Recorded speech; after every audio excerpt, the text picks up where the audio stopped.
அஸ்ஸலாமு அலைக்கும் வரஹ்மத்துல்லாஹி வபரகாத்துஹு.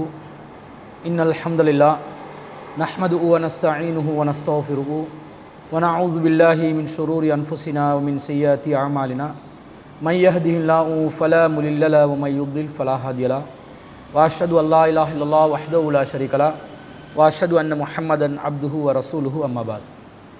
அன்பிற்குரிய அல்லாஹ்வின் நல்லடியார்களே, சிடிஜேயின் உங்கள் கேள்வி நேரம் என்ற நிகழ்ச்சியினூடாக இன்றைய தினமும் உங்களை சந்திப்பதிலே நாம் மகிழ்ச்சி அடைகிறோம். 29வது தொடராக இன்றைய தினத்திலே நீங்கள் கேட்டிருக்கக்கூடிய சில கேள்விகளை தெரிவு செய்து அவற்றுக்கு குர்ஆன் ஹதீஸ் அடிப்படையிலே பதிலளிக்கலாம் என நாம் ஆயத்தமாக இருக்கிறோம். அன்பிற்குரிய சகோதரர்களே, இந்த நிகழ்ச்சியிலே மார்க்க ரீதியான மற்றும் சமகால நிகழ்வுகள் சம்பந்தப்பட்ட செய்திகளை ஒட்டி அதற்கான மார்க்க விளக்கங்களை அளிப்பது தான் நாம் நோக்கமாக கொண்டிருக்கிறோம். நிகழ்ச்சியிலே முதலாவது கேள்வியாக சகோதரர் ஃபிராஸ் அவர்கள் துபையிலிருந்து ஒரு கேள்வியை கேட்டிருக்கிறார். அவர் என்ன கேட்குறார் என்று சொன்னால், பெண்கள் வாசனை திரவியங்களை பயன்படுத்தி வெளியே செல்லுவது மார்க்க ரீதியாக அனுமதிக்கப்படுமா என்பது தான் அவருடைய கேள்வியாக இருக்குது. அதாவது பெண்கள் நறுமணத்தை பயன்படுத்தி கொள்ளலாமா, நறுமணப் பொருட்களை பயன்படுத்தி வெளியே செல்லலாமா என்பது அந்த சகோதரருடைய கேள்வியாக இருக்குது. இப்படி ஒரு கேள்வி வருவதற்கு என்ன காரணம் என்று சொன்னால், நறுமணத்தை பூசிக்கொண்டு ஆண்கள் இருக்கும் சபைக்கு செல்லும் பெண்களை நபிகள் நாயகம் ஸல்லல்லாஹு அலைஹி வஸல்லம் அவர்கள் விபச்சாரியாக சித்தரித்த ஒரு செய்தியை ஹதீஸ்களில் நாங்கள் பார்க்கிறோம்.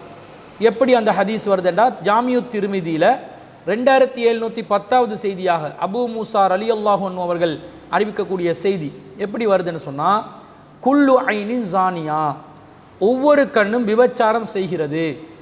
வல் மர்அத்து இதஸ்தஅதரத் ஃபமர்ரத் பில் மஜ்லிஸி ஃபஹிய கதா வ கதா யஅனி ஜானியா, ஒரு பெண் நறுமணத்தை பூசிக்கொண்டு ஆண்கள் இருக்கும் சபைக்கு சென்றால் அவள் இப்படி ஒரு ஆளு, அதாவது விபச்சாரி என்ற கருத்தில் நபி ஸல்லல்லாஹு அலைஹி வஸல்லம் அவர்கள் சொன்னார்கள் என்ற செய்தி இந்த ஹதீஸிலே பதிவு செய்யப்பட்டிருக்கிறது. ஆதாரபூர்வமான செய்தியாக இருக்குது. அப்போ ஒரு பெண் நறுமணத்தை பூசிக்கொண்டு வெளியே சென்றாலே அந்த பெண் விபச்சாரியை போன்ற ஒரு கீழ்த்தரமான ஒரு நிலையில் இருப்பவர் என்பதை நபிகள் நாயகம் ஸல்லல்லாஹு அலைஹி வஸல்லம் அவர்கள் சொல்லியிருக்கிறாங்க. இந்த கருத்தில் வரும் பொழுது பெண்கள் நறுமணத்தை பூசவே கூடாது, நறுமணத்தை பூசி வீட்டுக்குள்ளே வேணுமெண்டா இருக்கலாம், வெளியே சென்றால் நறுமணத்தை பயன்படுத்துவது முற்றிலும் முழுதாக தடை செய்யப்பட்ட ஒன்று என்பதை போன்று ஒரு கருத்து வருகிறது. ஆனால் இப்படி பெண்கள் நறுமணத்தை பூசிக்கொண்டு வெளியே வருவதனால அவங்கள விபச்சாரியாக ஏன் சித்தரிக்கப்பட வேண்டும்? அல்லாஹுவின் தூதர் அப்படி பெண்களை சொல்லி இருப்பார்களா என்ற சந்தேகம் வரலாம். இந்த சந்தேகத்தை தீர்க்கக்கூடிய விதத்தில் வேறொரு அறிவிப்பு சுனனுன் நசாயில 5036வது செய்தியாக பதிவு செய்யப்படுது. இதே அபூ மூசா ரலியல்லாஹு அன்ஹு அவர்கள் அறிவிக்கக்கூடிய செய்தி எப்படி வருதுன்னு சொன்னால், ஐவம்ராத்தின் இஸ்தஅதரத் ஃபமர்ரத் அலா கௌமின் லியஜிது மின் ரீஹிஹா ஃபஹிய ஜானியா, தனது நறுமணத்தை மற்றவர்கள் நுகர வேண்டும் என்பதற்காக அப்படிப்பட்ட ஒரு நோக்கத்தில் ஒரு பெண் நறுமணத்தை பூசிக்கொண்டு வெளியே சென்றால் அவள்தான் விபச்சாரி என்று நபி ஸல்லல்லாஹு அலைஹி வஸல்லம் அவர்கள் சொன்னதாக இதே அபூ மூசா அஷ்அரி ரலியல்லாஹு அன்ஹு அவங்க அறிவிக்கிறாங்க. அப்போ இங்கே என்ன சொல்லப்படுது? சாதாரணமாக நறுமணத்தை பூசிக்கொண்டு வெளியே செல்லக்கூடிய பெண்களை ஒட்டுமொத்தமாக விபச்சாரிகள் என்ற மாதிரி சொல்லப்படவில்லை. எப்படி அந்த கெட்ட நிலை ஏற்படுது என்று சொன்னால், ஆண்களுடைய கவனத்தை திருப்பும் நோக்கத்தில் பிற ஆண்கள், அந்நிய ஆண்கள் தன்னுடைய வாசனையை நுகர வேண்டும் என்பதற்காகவே அத்தகைய ஒரு நோக்கத்திலேயே ஒரு பெண் ஆண்கள் இருக்கக்கூடிய ஒரு சபையை கடந்து சென்றால் அத்தகைய மனோநிலையில் உள்ள பெண்களை தான் நபி ஸல்லல்லாஹு அலைஹி வஸல்லம் அவர்கள் விபச்சாரியாக சித்தரித்திருக்கிறார்கள். அவர்களை தான் ரசூல் ஸல்லல்லாஹு அலைஹி வஸல்லம் அவர்கள் கண்டித்துள்ளார்கள் என்பதை இந்த செய்தியிலிருந்து நாங்கள் பார்க்குறோம். அப்போ இஸ்லாம் என்ன மாதிரி சொல்லுது? ஒரு பெண்ணு அடுத்தவங்களுடைய கவனத்தை திருப்புற மாதிரி கெட்ட நோக்கத்தில் நறுமணப் பொருட்களை பயன்படுத்தி வெளியே போனால்தான் அவர்கள் விபச்சாரிகளாக கருதப்படுவார்கள். ஆனால் ஒரு செய்தி எப்படி வருதுன்னு சொன்னால், இதே நறுமணம் சம்பந்தமாக ஒரு செய்தி எப்படி வருதுன்னு சொன்னால், நபிகள் நாயகம் ஸல்லல்லாஹு அலைஹி வஸல்லம் அவர்கள் பெண்கள் ஒரு குறிப்பிட்ட நேரத்தை தவிர வேறு நேரங்களில் நறுமணப் பொருட்களை பயன்படுத்தி வெளியே செல்லலாம் என்ற மாதிரி தெளிவாக அதை அனுமதிக்கக்கூடிய விதத்தில் ஒரு ஹதீஸ் வருது. எப்படி வருது, எங்கே வருதுன்னு கேட்டால் சஹீஹ் முஸ்லிமில் 759வது செய்தியாக பதிவு செய்யப்படுகிறது. அப்துல்லா இப்னு உமர் ரலியல்லாஹு அவர்களுடைய துணைவியர் ஜைனப் பின்த் முஆவியா ரலியல்லாஹு அன்ஹா அவர்கள் அறிவிக்கிறார்கள், காலலனா ரசூலுல்லாஹி ஸல்லல்லாஹு அலைஹி வஸல்லம், ரசூல் ஸல்லல்லாஹு அலைஹி வஸல்லம் அவர்கள் எங்களுக்கு சொன்னார்கள், இதா ஷஹிதத் இஹ்தா குன்னல் மஸ்ஜித, உங்களில் யாராவது ஒருவர் மஸ்ஜிதுக்கு பள்ளிவாசலுக்கு ஆஜராகுவதாக இருந்தால், வருவதாக இருந்தால், வருகை தருவதாக இருந்தால், ஃபலா தமஸ்ஸ தீபன், அவர்கள் நறுமணத்தை பூசிக்கொள்ள வேண்டாம் என்று நபி ஸல்லல்லாஹு அலைஹி வஸல்லம் அவர்கள் தடுத்தார்கள் என்று இந்த செய்தியில் வருது. இதிலிருந்து என்ன வருது, பள்ளிவாசலுக்கு வருவதாக இருந்தால் நறுமணத்தை பூசி வராதிங்க, பள்ளிவாசல் அல்லாத இடங்களுக்கு போகிறதா இருந்தால் நறுமணத்தை பூசிக்கொண்டு தாராளமாக செல்லலாம் என்ற கருத்து வருதா இல்லையா? அப்படி ஒரு கருத்து வருது. இன்னும் சொல்லப்போனால் இந்த பள்ளிவாசலுக்கு வருவதை கூட ஒட்டுமொத்தமாக பள்ளிவாசலில் எல்லா நேரங்களிலும் வருவதை தடை செய்யப்பட்டிருக்குதான்னு பார்த்தா அப்படியும் கிடையாது. அதை குறிப்பிட்டு ஒரு பிரத்யேகமான நேரத்தில் பள்ளிவாசலுக்கு பெண்கள் நறுமணத்தை பயன்படுத்தி கொண்டு வருவதைத்தான் நபி ஸல்லல்லாஹு அலைஹி வஸல்லம் அவர்கள் தடுத்திருப்பதை இதே சஹீஹ் முஸ்லிமில் 758வது செய்தி, இதற்கு முன்னாடி அறிவிக்கப்பட்டு இருக்கக்கூடிய செய்தியில் அதே அப்துல்லா இப்னு உமர் ரலியல்லாஹு அவர்களுடைய துணைவியர் ஜைனப் பின்த் முஆவியா ரலியல்லாஹு அன்ஹா அவர்கள் அறிவிக்கிறார்கள், கானத் முஹத்திஸு அன் ரசூலில்லாஹி ஸல்லல்லாஹு அலைஹி வஸல்லம் அன்னஹு கால், ரசூல் ஸல்லல்லாஹு அலைஹி வஸல்லம் அவர்கள் சொன்ன செய்தி எப்படி வருதுன்னு சொன்னால், இதா ஷஹிதத் இஹ்தா குன்னல் ஐஷா, உங்களில் யாராவது ஒரு பெண் இஷா தொழுகைக்காக வேண்டி பள்ளிவாசலுக்கு வந்தால், ஃபலா தத்தையப் தில்கல் லைலத, அந்த இரவிலே நறுமணத்தை பயன்படுத்தி கொள்ள வேண்டாம். அப்போ பொதுவாகவே பள்ளிவாசலுக்கு வருவதாக இருந்தால் எல்லா நேரத்திலையும் நறுமணத்தை பெண்கள் பயன்படுத்தக்கூடாது என்பது கிடையாது. இஷாவுடைய அந்த வக்தில் இரவிலே பெண்கள் கலந்து கொள்வதாக இருந்தால் பள்ளிவாசலுக்கு கூட்டு தொழுகைக்கு, இரவு நேரம் என்று சொன்னால் அது ஒரு விதமான மயக்கமான ஒரு நேரம், பலவிதமான அனாச்சாரங்களுக்கான வழிகள் திறக்கப்படுகின்ற நேரம், பல பாவங்கள் நிகழக்கூடிய நேரம். அந்த நேரத்தில் ஒரு பெண் நறுமணத்தை பூசிக்கொண்டு வெளியே செல்லும் போது அது பிற ஆண்களுடைய கவனத்தை வேறு விதமாக திருப்பலாம் என்பதற்காகத்தான் நபி ஸல்லல்லாஹு அலைஹி வஸல்லம் அவர்கள் இஷா தொழுகைக்கு வருபவர்களை பள்ளிவாசலுக்கு வருவதாக இருந்தால் நறுமணத்தை பயன்படுத்தாதீங்கன்னு தடை செய்திருக்கிறார்கள் என்று இந்த செய்தியிலிருந்து புரிந்து கொள்ளலாமா இல்லையா? அப்படி ஒரு கருத்தை தரக்கூடிய விதத்தில் தானே இந்த செய்தி அமைந்திருக்கிறது. அப்போ இந்த இரவு நேரம் என்பது அது ஒரு மயக்கமான நேரம் என்பதனால், பலவிதமான அனாச்சாரங்களுக்கு வழிவகுக்கக்கூடிய ஒரு நேரம் என்பதனால், இஷா தொழுகை என்ற அந்த இரவு நேரத்தில் பெண்கள் பள்ளிக்கு வெளியே வரும்போது அப்ப நறுமணத்தை பயன்படுத்தாதீங்க என்ற கருத்தில் ரசூலுல்லாஹ் சொல்வதிலிருந்து இஷா தொழுகை அல்லாத, இரவு நேரம் அல்லாத மற்ற நேரங்களில் பெண்கள் நறுமணத்தை பயன்படுத்தி கொண்டு வெளியே செல்லலாம் என்பது விளங்குகிறதா இல்லையா? இப்போ இந்த ஹதீஸில் பள்ளிவாசல் என்று மட்டும்தான் வந்துள்ளது. எனவே பள்ளிவாசல் அல்லாத இடங்களுக்கு இஷா அல்லாத நேரங்களில் கூட நறுமணத்தை பயன்படுத்தி கொண்டு போகவே கூடாது என்ற மாதிரி விளங்கக்கூடாது. ஏண்டா பள்ளிவாசலுக்கு வருவதாக இருந்தால் ஒரு பயபக்தியோடு தான் மக்கள் வருவாங்க, இறைவனை வணங்குவதற்காகத்தான் வருவாங்க. அப்படி இறைவனை வணங்கும் எண்ணத்தில் வரக்கூடிய ஒரு பெண்ணை கூட நறுமணத்தை பயன்படுத்தி நீ வெளியே செல்லும் போது பிற ஆண்களால் அது கவர்ந்து விடக்கூடாது என்பதற்காக தடை செய்கிறாங்கன்னு சொன்னால், பள்ளிவாசல் அல்லாத இடங்களுக்கும் இந்த இரவு நேரத்தில் நறுமண பொருட்களை பயன்படுத்தி கொண்டு ஏனைய சபைகளுக்கு செல்வதை நபி ஸல்லல்லாஹு அலைஹி வஸல்லம் அவர்கள் அங்கீகரிப்பார்களா? கண்டிப்பாக அங்கீகரிக்க மாட்டார்கள். பள்ளிவாசலுக்கே வர வேண்டாம் என்றால் வேறு இடங்களுக்கு போகவே கூடாது என்ற மாதிரி கருத்தை தான் இந்த செய்தி தருது. அடுத்தது பாருங்க, பொதுவாகவே பள்ளிவாசல் என்று அறிவிப்பதும் இந்த அப்துல்லா இப்னு உமர் ரலியல்லாஹு அன்ஹு அவர்களுடைய மனைவியரான ஜைனப் பின்த் முஆவியா ரலியல்லாஹு அன்ஹா அவங்க தான் அறிவிக்கிறாங்க. இஷாவுடைய நேரம் பள்ளிக்கு வராதிங்கன்றதையும் இவங்க தான் அறிவிக்கிறாங்கன்னு சொன்னால், ஹதீஸ் கலையில் உள்ள ஒரு விதியின் பிரகாரம் ஒரே அறிவிப்பாளர் ஒரு செய்தியை பொதுவாகவும் மற்றொரு செய்தியை குறிப்பாகவும் அறிவிப்பதாக இருந்தால், குறிப்பாக அறிவிப்பதை தான் நாங்கள் எடுத்துக்கொள்ள வேண்டும் என்ற கருத்தின் அடிப்படையிலும் அதுதானே லாஜிக்காகவும் இருக்கும். ஒரு பொதுவாக ஒரு செய்தியை சொன்னதாக வருது, குறிப்பிட்ட ஒரு நேரத்தில் நிகழ்ந்த ஒரு செய்தியாக வருதுன்னு சொன்னால் அந்த குறிப்பிட்ட நேரத்தில் உள்ளது தான் கூடுதலான விளக்கமாக வந்திருக்கிறது என்ற அடிப்படையில் உலகத்தில் தகவல்களை நாங்கள் எப்படி ஏற்றுக்கொள்வோமோ அந்த அடிப்படையில் இந்த உசூலும் அமைந்திருப்பதனால அவர் பெண் நறுமணத்தை பயன்படுத்தி கொண்டு இஷா நேரத்தில் மட்டும்தான் வெளியே வரக்கூடாது, பள்ளிவாசலுக்கும் வரக்கூடாது, ஏனைய சபைகளுக்கும் செல்லக்கூடாது என்ற கருத்தை தருகிறது என்பதிலிருந்து இஷா அல்லாத நேரங்களில், இரவு நேரம் அல்லாத நேரங்களில் பெண்கள் நறுமணத்தை பயன்படுத்தி கொண்டு வெளியே செல்லலாம் என்ற கருத்து தருதா இல்லையா? ஏற்கனவே அந்த குறிப்பிட்ட ஹதீஸுகளில் பெண் நறுமணத்தை பூசி வெளியே வந்தாலே விபச்சாரி என்ற மாதிரி கருத்து தருகிறது என்று சொன்னால், அப்போ அது என்ன கருத்தில் வந்து நிற்கிது? இரவு நேரத்தில் பிற ஆண்களுடைய கவனத்தை சுண்டி இழுக்கக்கூடிய விதத்தில் விபச்சாரம் அனாச்சாரத்துக்கான வாய்ப்புகளை வசதிகளை ஏற்படுத்தக்கூடிய விதத்தில் பெண்கள் நறுமணப் பொருட்களை பயன்படுத்துவதை தான் இஸ்லாம் தடை செய்திருக்கிறதே தவிர, இரவு நேரம் அல்லாத நேரங்களில் பெண்கள் தாராளமாக நறுமணத்தை பயன்படுத்தி கொள்ளலாம் என்ற கருத்து இந்த எல்லா செய்திகளிலிருந்தும் எங்களுக்கு விளங்குது. இதை நன்றாக கூர்ந்து அவதானித்தாலும் இந்த தகவலை புரிந்து கொள்ளலாம். இப்போ என்ன யோசிக்கலாம் என்று சொன்னால், இந்த மாதிரி நபி ஸல்லல்லாஹு அலைஹி வஸல்லம் அவங்க இஷா நேரத்தில் வரக்கூடாது என்று சொல்லி சொன்னாங்க சரி, ஏனைய நேரங்களில் நறுமணத்தை பயன்படுத்தலாம் என்று சொன்னதெண்டா அதுவும் சரி. அப்போ ஏனைய நேரத்தில் பிற ஆண்களுடைய கவனத்தை சுண்டி இழுக்கக்கூடிய விதத்தில் நறுமண பொருட்களை பயன்படுத்தலாமா? இஷாக்கு தானே இது வானான்றாங்க.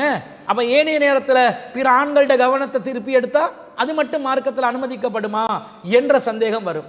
அதை நாங்கள் எப்படி புரிந்து கொள்ள வேண்டும் என்றால், நபி ஸல்லல்லாஹு அலைஹி வஸல்லம் அவங்களுடைய காலத்தில் நறுமண பொருட்கள் 2 விதமான நிலைகளில் இருந்தது, 2 தரத்தில் இருந்தது.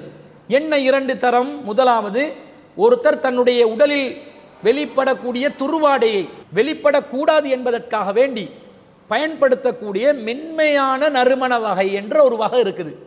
அதே நேரத்தில் 2வது வகையான நறுமணம் என்ன?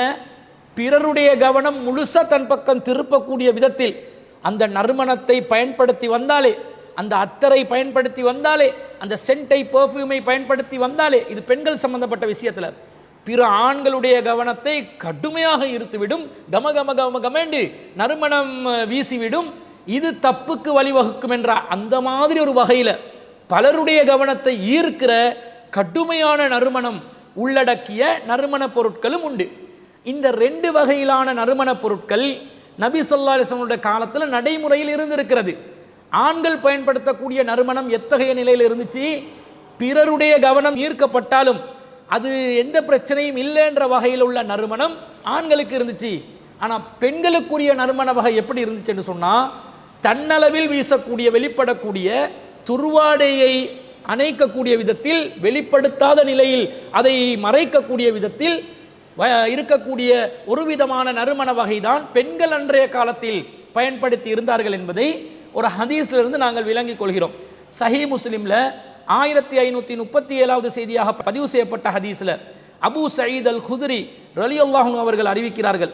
அவங்க என்ன சொல்கிறாங்கன்னு சொன்னால், ஜும்ஆ சம்பந்தமாக ஒரு விளக்கத்தை சொல்கிறாங்க. ரசூல் ஸல்லல்லாஹு அலைஹி வஸல்லம் சொல்கிறாங்க, உஸ்லு யௌமில் ஜும்ஆத்தி அலா குல்லி முஹ்தலிமின், வெள்ளிக்கிழமை அன்று குளிப்பது அலா குல்லி முஹ்தலிமின், பருவ வயதை அடைந்த ஒவ்வொருவரின் மீதும் கடமையாகும். வசிவாக், அதே போன்று பல் துலக்குவதும் தான், அதுவும் கடமையாகும். வயமஸ்ஸு மினத் தையிபி மா கதர அலைஹி, கிடைக்கின்ற நறுமணத்தை ஒருவர் பூசிக்கொள்ள வேண்டும். அப்துர் ரஹ்மான் வகால ஃபி தீபி வலவ் மின் தீபில் மர்அதி, அப்துர் ரஹ்மான் என்றவர் இந்த அறிவிப்பில் சொல்கிறார், ஒருத்தருக்கு நறுமண பொருட்கள் கிடைக்காத நிலை ஏற்பட்டால் வலவ் மின் தீபில் மர்அதி, ஒரு பெண் பயன்படுத்தக்கூடிய நறுமண பொருளாக இருந்தாலும் பரவாயில்லை, அதையாவது பயன்படுத்தி கொண்டு வாங்க. அதாவது வெள்ளிக்கிழமை நாளில் குளிப்பது ஒவ்வொரு பருவ வயதை அடைந்தவர் மீதும் கடமை, பல் துலக்குவதும் கடமை, வாரத்தில் ஒரு முறையாவது கட்டாயமாக பல் துலக்கன்னு சொன்ன மார்க்கம். ஒவ்வொரு நாளும் ஐவேளை தொழுகைக்கு உழு செய்வதற்கு முன்பதாக பல் துலக்கணும். ஆனால் அசுத்தமான நிலையில் யாராவது இருந்தால் கட்டாயமாக நீ துலக்கியே ஆகணும் என்ற வகையில் வாரத்தில் ஒரு முறையாவது கடமையாக்குது. அதே நேரத்தில் நறுமண பொருள் கிடைக்கிறவனை வச்சு ஆண்கள் பயன்படுத்தக்கூடிய நறுமணத்தை அத்தரை அல்லது பெர்ஃப்யூமை பயன்படுத்தி வரலாம். அப்படி கிடைக்காவிட்டால் பெண்கள் பயன்படுத்தக்கூடிய நறுமண பொருளாக இருந்தாலும் பரவாயில்லை, அதையாவது பூசிட்டு வாங்க. துர்வாடை வீசக்கூடிய விதத்தில் வந்துடாதீங்க பள்ளிவாசலுக்கு ஜும்மாவுடைய நாளில் என்று நபி ஸல்லல்லாஹு அலைஹி வஸல்லம் அவர்கள் சொல்வதில் இருந்து நமக்கு என்ன விளங்குது? பெண்கள் பயன்படுத்தக்கூடிய நறுமண பொருட்கள் என்று ஒரு வகை இருந்திருக்குது. அந்த வகையான நறுமண பொருட்களை தான் இஷா நேரம் அல்லாத, இரவு நேரம் அல்லாத ஏனைய நேரங்களில் வெளியே செல்லக்கூடிய பெண்கள் பயன்படுத்தலாம் என்பதை இந்த இஸ்லாமிய மார்க்கம் தெளிவாக நமக்கு வழிகாட்டி இருக்குது. கமகமகம் என்ற அடுத்தவர்களுடைய கவனத்தை சுண்டி இழுக்கக்கூடிய விதத்தில் உள்ள நறுமண பொருட்களை இஷா நேரத்திலையும் பெண்கள் பயன்படுத்தக்கூடாது, கண்டிப்பாக தவிர்த்து கொள்ள வேண்டும். சாதாரண நிலையில் உள்ள நறுமணத்தையும் இஷா நேரத்தில் பயன்படுத்தி கொள்ளக்கூடாது. பெண்கள் பயன்படுத்தக்கூடிய அளவுக்கு தன்னளவில் வீசக்கூடிய மென்மையான நறுமண பொருளாக இருந்தால் அதை ஏனைய நேரங்களில் பயன்படுத்தலாம். பிறருடைய கவனத்தை சுண்டி இழுக்கக்கூடிய நறுமண பொருளாக இருந்தால் இஷா நேரத்திலையும் அதை பயன்படுத்த முடியாது, ஏனைய நேரங்களிலையும் பயன்படுத்த முடியாது. அத்தகைய நிலையில் பிறருடைய கவனத்தை ஈர்க்கக்கூடிய விதத்தில், திருப்பக்கூடிய விதத்தில் நறுமணத்தை இஷா நேரத்திலேயோ இஷா அல்லாத நேரத்திலேயோ வெளியில் பயன்படுத்தக்கூடிய பெண்கள் தான் விபச்சாரிக்கு ஒப்பானவள் என்று நபி ஸல்லல்லாஹு அலைஹி வஸல்லம் அவர்கள் சொல்லி இருக்கிறார்கள் என்பதை இந்த அனைத்து செய்திகளையும் ஒன்று சேர்த்து பார்க்கும்போது நமக்கு தெளிவாக விளங்குகிறது. அப்ப பெண்கள் பயன்படுத்தக்கூடிய நறுமண வகை சாதாரணமாக நறுமணம் வீசக்கூடிய ஒரு நறுமணம். அந்த நறுமணத்தை வீட்டில் இருக்கும் போதும் பயன்படுத்தலாம், வெளியேயும் பயன்படுத்தலாம். வெளியே பயன்படுத்துறதா இருந்தால் இஷாவுடைய நேரத்தில் பயன்படுத்தக்கூடாது, பள்ளிவாசலுக்கும் பயன்படுத்தக்கூடாது, வெளியே சபைகளிலும் பயன்படுத்தக்கூடாது. இரவு அல்லாத நேரங்களில் பெண்களுக்குரிய அந்த மென்மையான நறுமணத்தை தாராளமாக பயன்படுத்தலாம். அதே நேரத்தில் கடுமையான கவனத்தை ஈர்க்கக்கூடிய நறுமணமாக இருந்தால் அது வீட்டுக்குள்ளே இருக்கும்போது எந்த நேரத்தில் என்னாலும் பயன்படுத்தலாம். வெளியே செல்லும் போது தான் ரசூலா தடுக்கிறாங்க. வீட்டுக்குள்ள ஒரு பெண் இருக்கிறார், வெளியே செல்லவே இல்லை, மஹரமானவர்கள் தான் வீட்டுக்குள்ள இருக்கிறாங்க. அத்தகையவர் முன்னால், அந்நிய ஆண்கள் அல்லாதவர்கள் உறவுக்காரர்கள் முன்னால், மார்க்கம் அனுமதிக்கின்ற ஹிஜாபுடைய சட்டம் பேண அவசியம் இல்லாத உறவுகளுக்கு முன்னால் கவனத்தை திருப்புகின்ற நறுமணமாக இருந்தாலும் மென்மையான நறுமணமாக இருந்தாலும் வீட்டுக்குள்ள எந்த நேரத்திலையும் பயன்படுத்தலாம். வெளியே செல்வதாக இருந்தால் கண்டிப்பாக பகலிலும் அடுத்தவர்களுடைய கவனத்தை ஈர்க்கக்கூடிய நறுமணத்தை பயன்படுத்தக்கூடாது, இரவிலும் அடுத்தவர்களுடைய கவனத்தை ஈர்க்கக்கூடிய நறுமணத்தை பயன்படுத்தக்கூடாது என்பதை தெளிவாக புரிந்து கொள்கிறோம். அப்ப இஷா நேரத்தில் எக்காரணத்தை கொண்டும் இரவு நேரத்தில் நறுமணத்தை பயன்படுத்தக்கூடாது என்று சொல்லியாச்சு. இஷா அல்லாத நேரங்களில் மென்மையானதை பயன்படுத்தலாம் என்று சொல்லியாச்சு. நம்ம முஸ்லிம் சமூகத்தில் உள்ள பெண்கள் அதிகமான பிற ஆண்களுடைய கவனத்தை ஈர்க்கக்கூடிய அதிக வாசனையை வெளிப்படுத்தக்கூடிய நறுமணத்தை இரவு நேரங்களில் அதிகமான அளவில் பயன்படுத்துகிறார்களா இல்லையா? திருமண நிகழ்வுகள் நடந்தால் இரவு நேர திருமண நிகழ்வுகளில் வெளியே வரக்கூடிய பெண்கள் அலங்காரத்தையும் வெளிப்படுத்துவார்கள், பிற ஆண்களுடைய கவனத்தை சுண்டி இழுக்கக்கூடிய விதத்தில் நறுமண பொருட்களையும் பயன்படுத்தி வருகிறார்கள். எவ்வளவு ஒரு பாவமான வேலை தெரியுமா? ரசூலா விபச்சாரிக்கு ஒப்பாக பேசினார்கள். ஹிஜாபை போட்டு லிப்ஸ்டிக் அடிச்சுட்டு நகைகள் எல்லாத்தையும் வெளியே போட்டு மொத்த அலங்காரத்தையும் வெளிப்படுத்தி கொண்டு, ஆனால் ஹிஜாபு சரியாக பேணுதலாக இருக்கும், அந்த ஹிஜாபு கூட களத்து வரைக்கும் தான், நெஞ்சி பகுதி கூட ஹிஜாபில் மறையாது.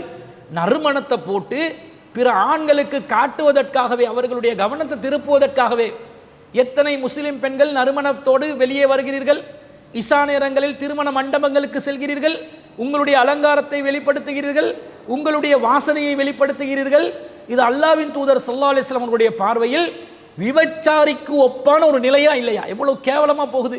அல்லாஹ்வின் தூதர் ஸல்லல்லாஹு அலைஹி வஸல்லம் அவர்கள் இத்தகைய பெண்களுக்கு ஒரு உவமையை சொல்லியிருக்கிறாங்க. ரசூலுல்லாஹ்வுடைய வாயால நீ விபச்சாரி, இன்ன மாதிரி பெண்ணு தான் என்று சொல்ற அளவுக்கு எச்சரிக்கை செய்யப்பட்ட ஒரு விஷயத்தை எப்படி முஸ்லிம் பெண்கள் சர்வசாதாரணமாக செய்யலாம்? இப்போ இதை கவனத்தில் கொண்டு திருத்தங்கள் மேற்கொள்ளப்பட வேண்டும். எனவே பெண்கள் விஷயத்தில் நறுமணத்தை முற்றிலும் முழுதாக இஸ்லாம் தடை செய்யவில்லை. இரவு நேரத்தில் எந்த நறுமணத்தையும் பயன்படுத்தாதீங்க, பகல் நேரத்தில் ஆண்களை சுண்டி இழுக்கிற நறுமணத்தை பயன்படுத்தாதீங்க, மென்மையான நறுமணத்தை பயன்படுத்துங்க.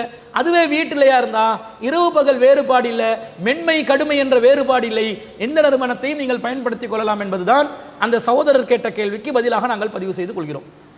ரெண்டாவதாக சகோதரி ஒருவர் சிலாபத்திலிருந்து ஒரு கேள்வி கேட்குறாங்க. என்ன கேட்குறாங்கன்னா, பெற்றோர்கள் வயது முதிர்ந்த காலத்தில் பொருளாதார ரீதியாக அவர்களை கவனிக்க வேண்டிய முக்கியமான பொறுப்பு ஆண் பிள்ளைகளை மாத்திரம் சேருமா அல்லது பெண் பிள்ளைகளுக்கும் கடமையா என்று கேட்குறாங்க. அதாவது வயது முதிர்ந்த பெற்றோர்கள், தாய் தந்தை இருவர் இருக்கிறாங்க, இவர்களை கவனிக்கிறது ஆண் பிள்ளைகளுக்கு மட்டும் கடமையா பெண் பிள்ளைகளுக்கும் கடமையா என்று கேட்குறாங்க. பொதுவாக நம்ம சமூகத்தில் என்ன விளங்கி வச்சிருக்கிறாங்கன்னு சொன்னால், பெற்றோர்களை பார்ப்பது, பராமரிப்பது, அவர்களை உபசரிப்பது, அவர்களை அரவணைப்பது ஆண் பிள்ளைகளுக்கு மட்டும் கடமையான உண்டு, பெண் பிள்ளைகள் அதை செய்யவே கூடாது, அவசியமே இல்லை, விரும்பினா செஞ்சுட்டு போங்க, இல்லாட்டி உங்கள் மேலெல்லாம் கடமை இல்லை என்ற மாதிரி ஒரு நிலைப்பாட்டில் தான் முஸ்லிம் சமூகத்தில் பெரும்பாலானவர்கள் இருக்கிறார்கள். ஆனால் அந்த கருத்து தவறு. அல் குர்ஆன் என்ன சொல்லுது? 17வது அத்தியாயத்தில் 23வது வசனத்தில் வகலா ரப்புக அல்லா தஅபுது இல்லா இய்யாஹு, உமது இறைவன் கட்டளையிடுகிறான். என்ன கட்டளை? அல்லா தஅபுது இல்லா இய்யா, அவனை தவிர வேறு யாரையும் வணங்கக்கூடாது. வபில் வாலிதைனி இஹ்சானா, பெற்றோர்களுக்கு நல்லுபகாரம் செய்ய வேண்டும். இம்மா யபுலுகன்ன இந்த கல் கிபர அஹதவுமா அவு கிலாகுமா, அவங்களில் 2 பேரும் ஒருவரோ வயோதிபத்தை அடைந்தால் ஃபலா தகுல் லஹுமா உஃபின், அவங்களுக்கு உஃப் என்ற வார்த்தையை கூட சொல்லக்கூடாது. சி, இந்த மனுஷியோட இந்த மனுஷனோட பெரும்பாடா இருக்குது என்று சி என்ற ஒரு வார்த்தை சொல்லுவோமே, இந்த வார்த்தையை கூட சொல்லக்கூடாது. வலா தன்ஹர்ஹுமா, அவர்களை விரட்டாதீர்கள்.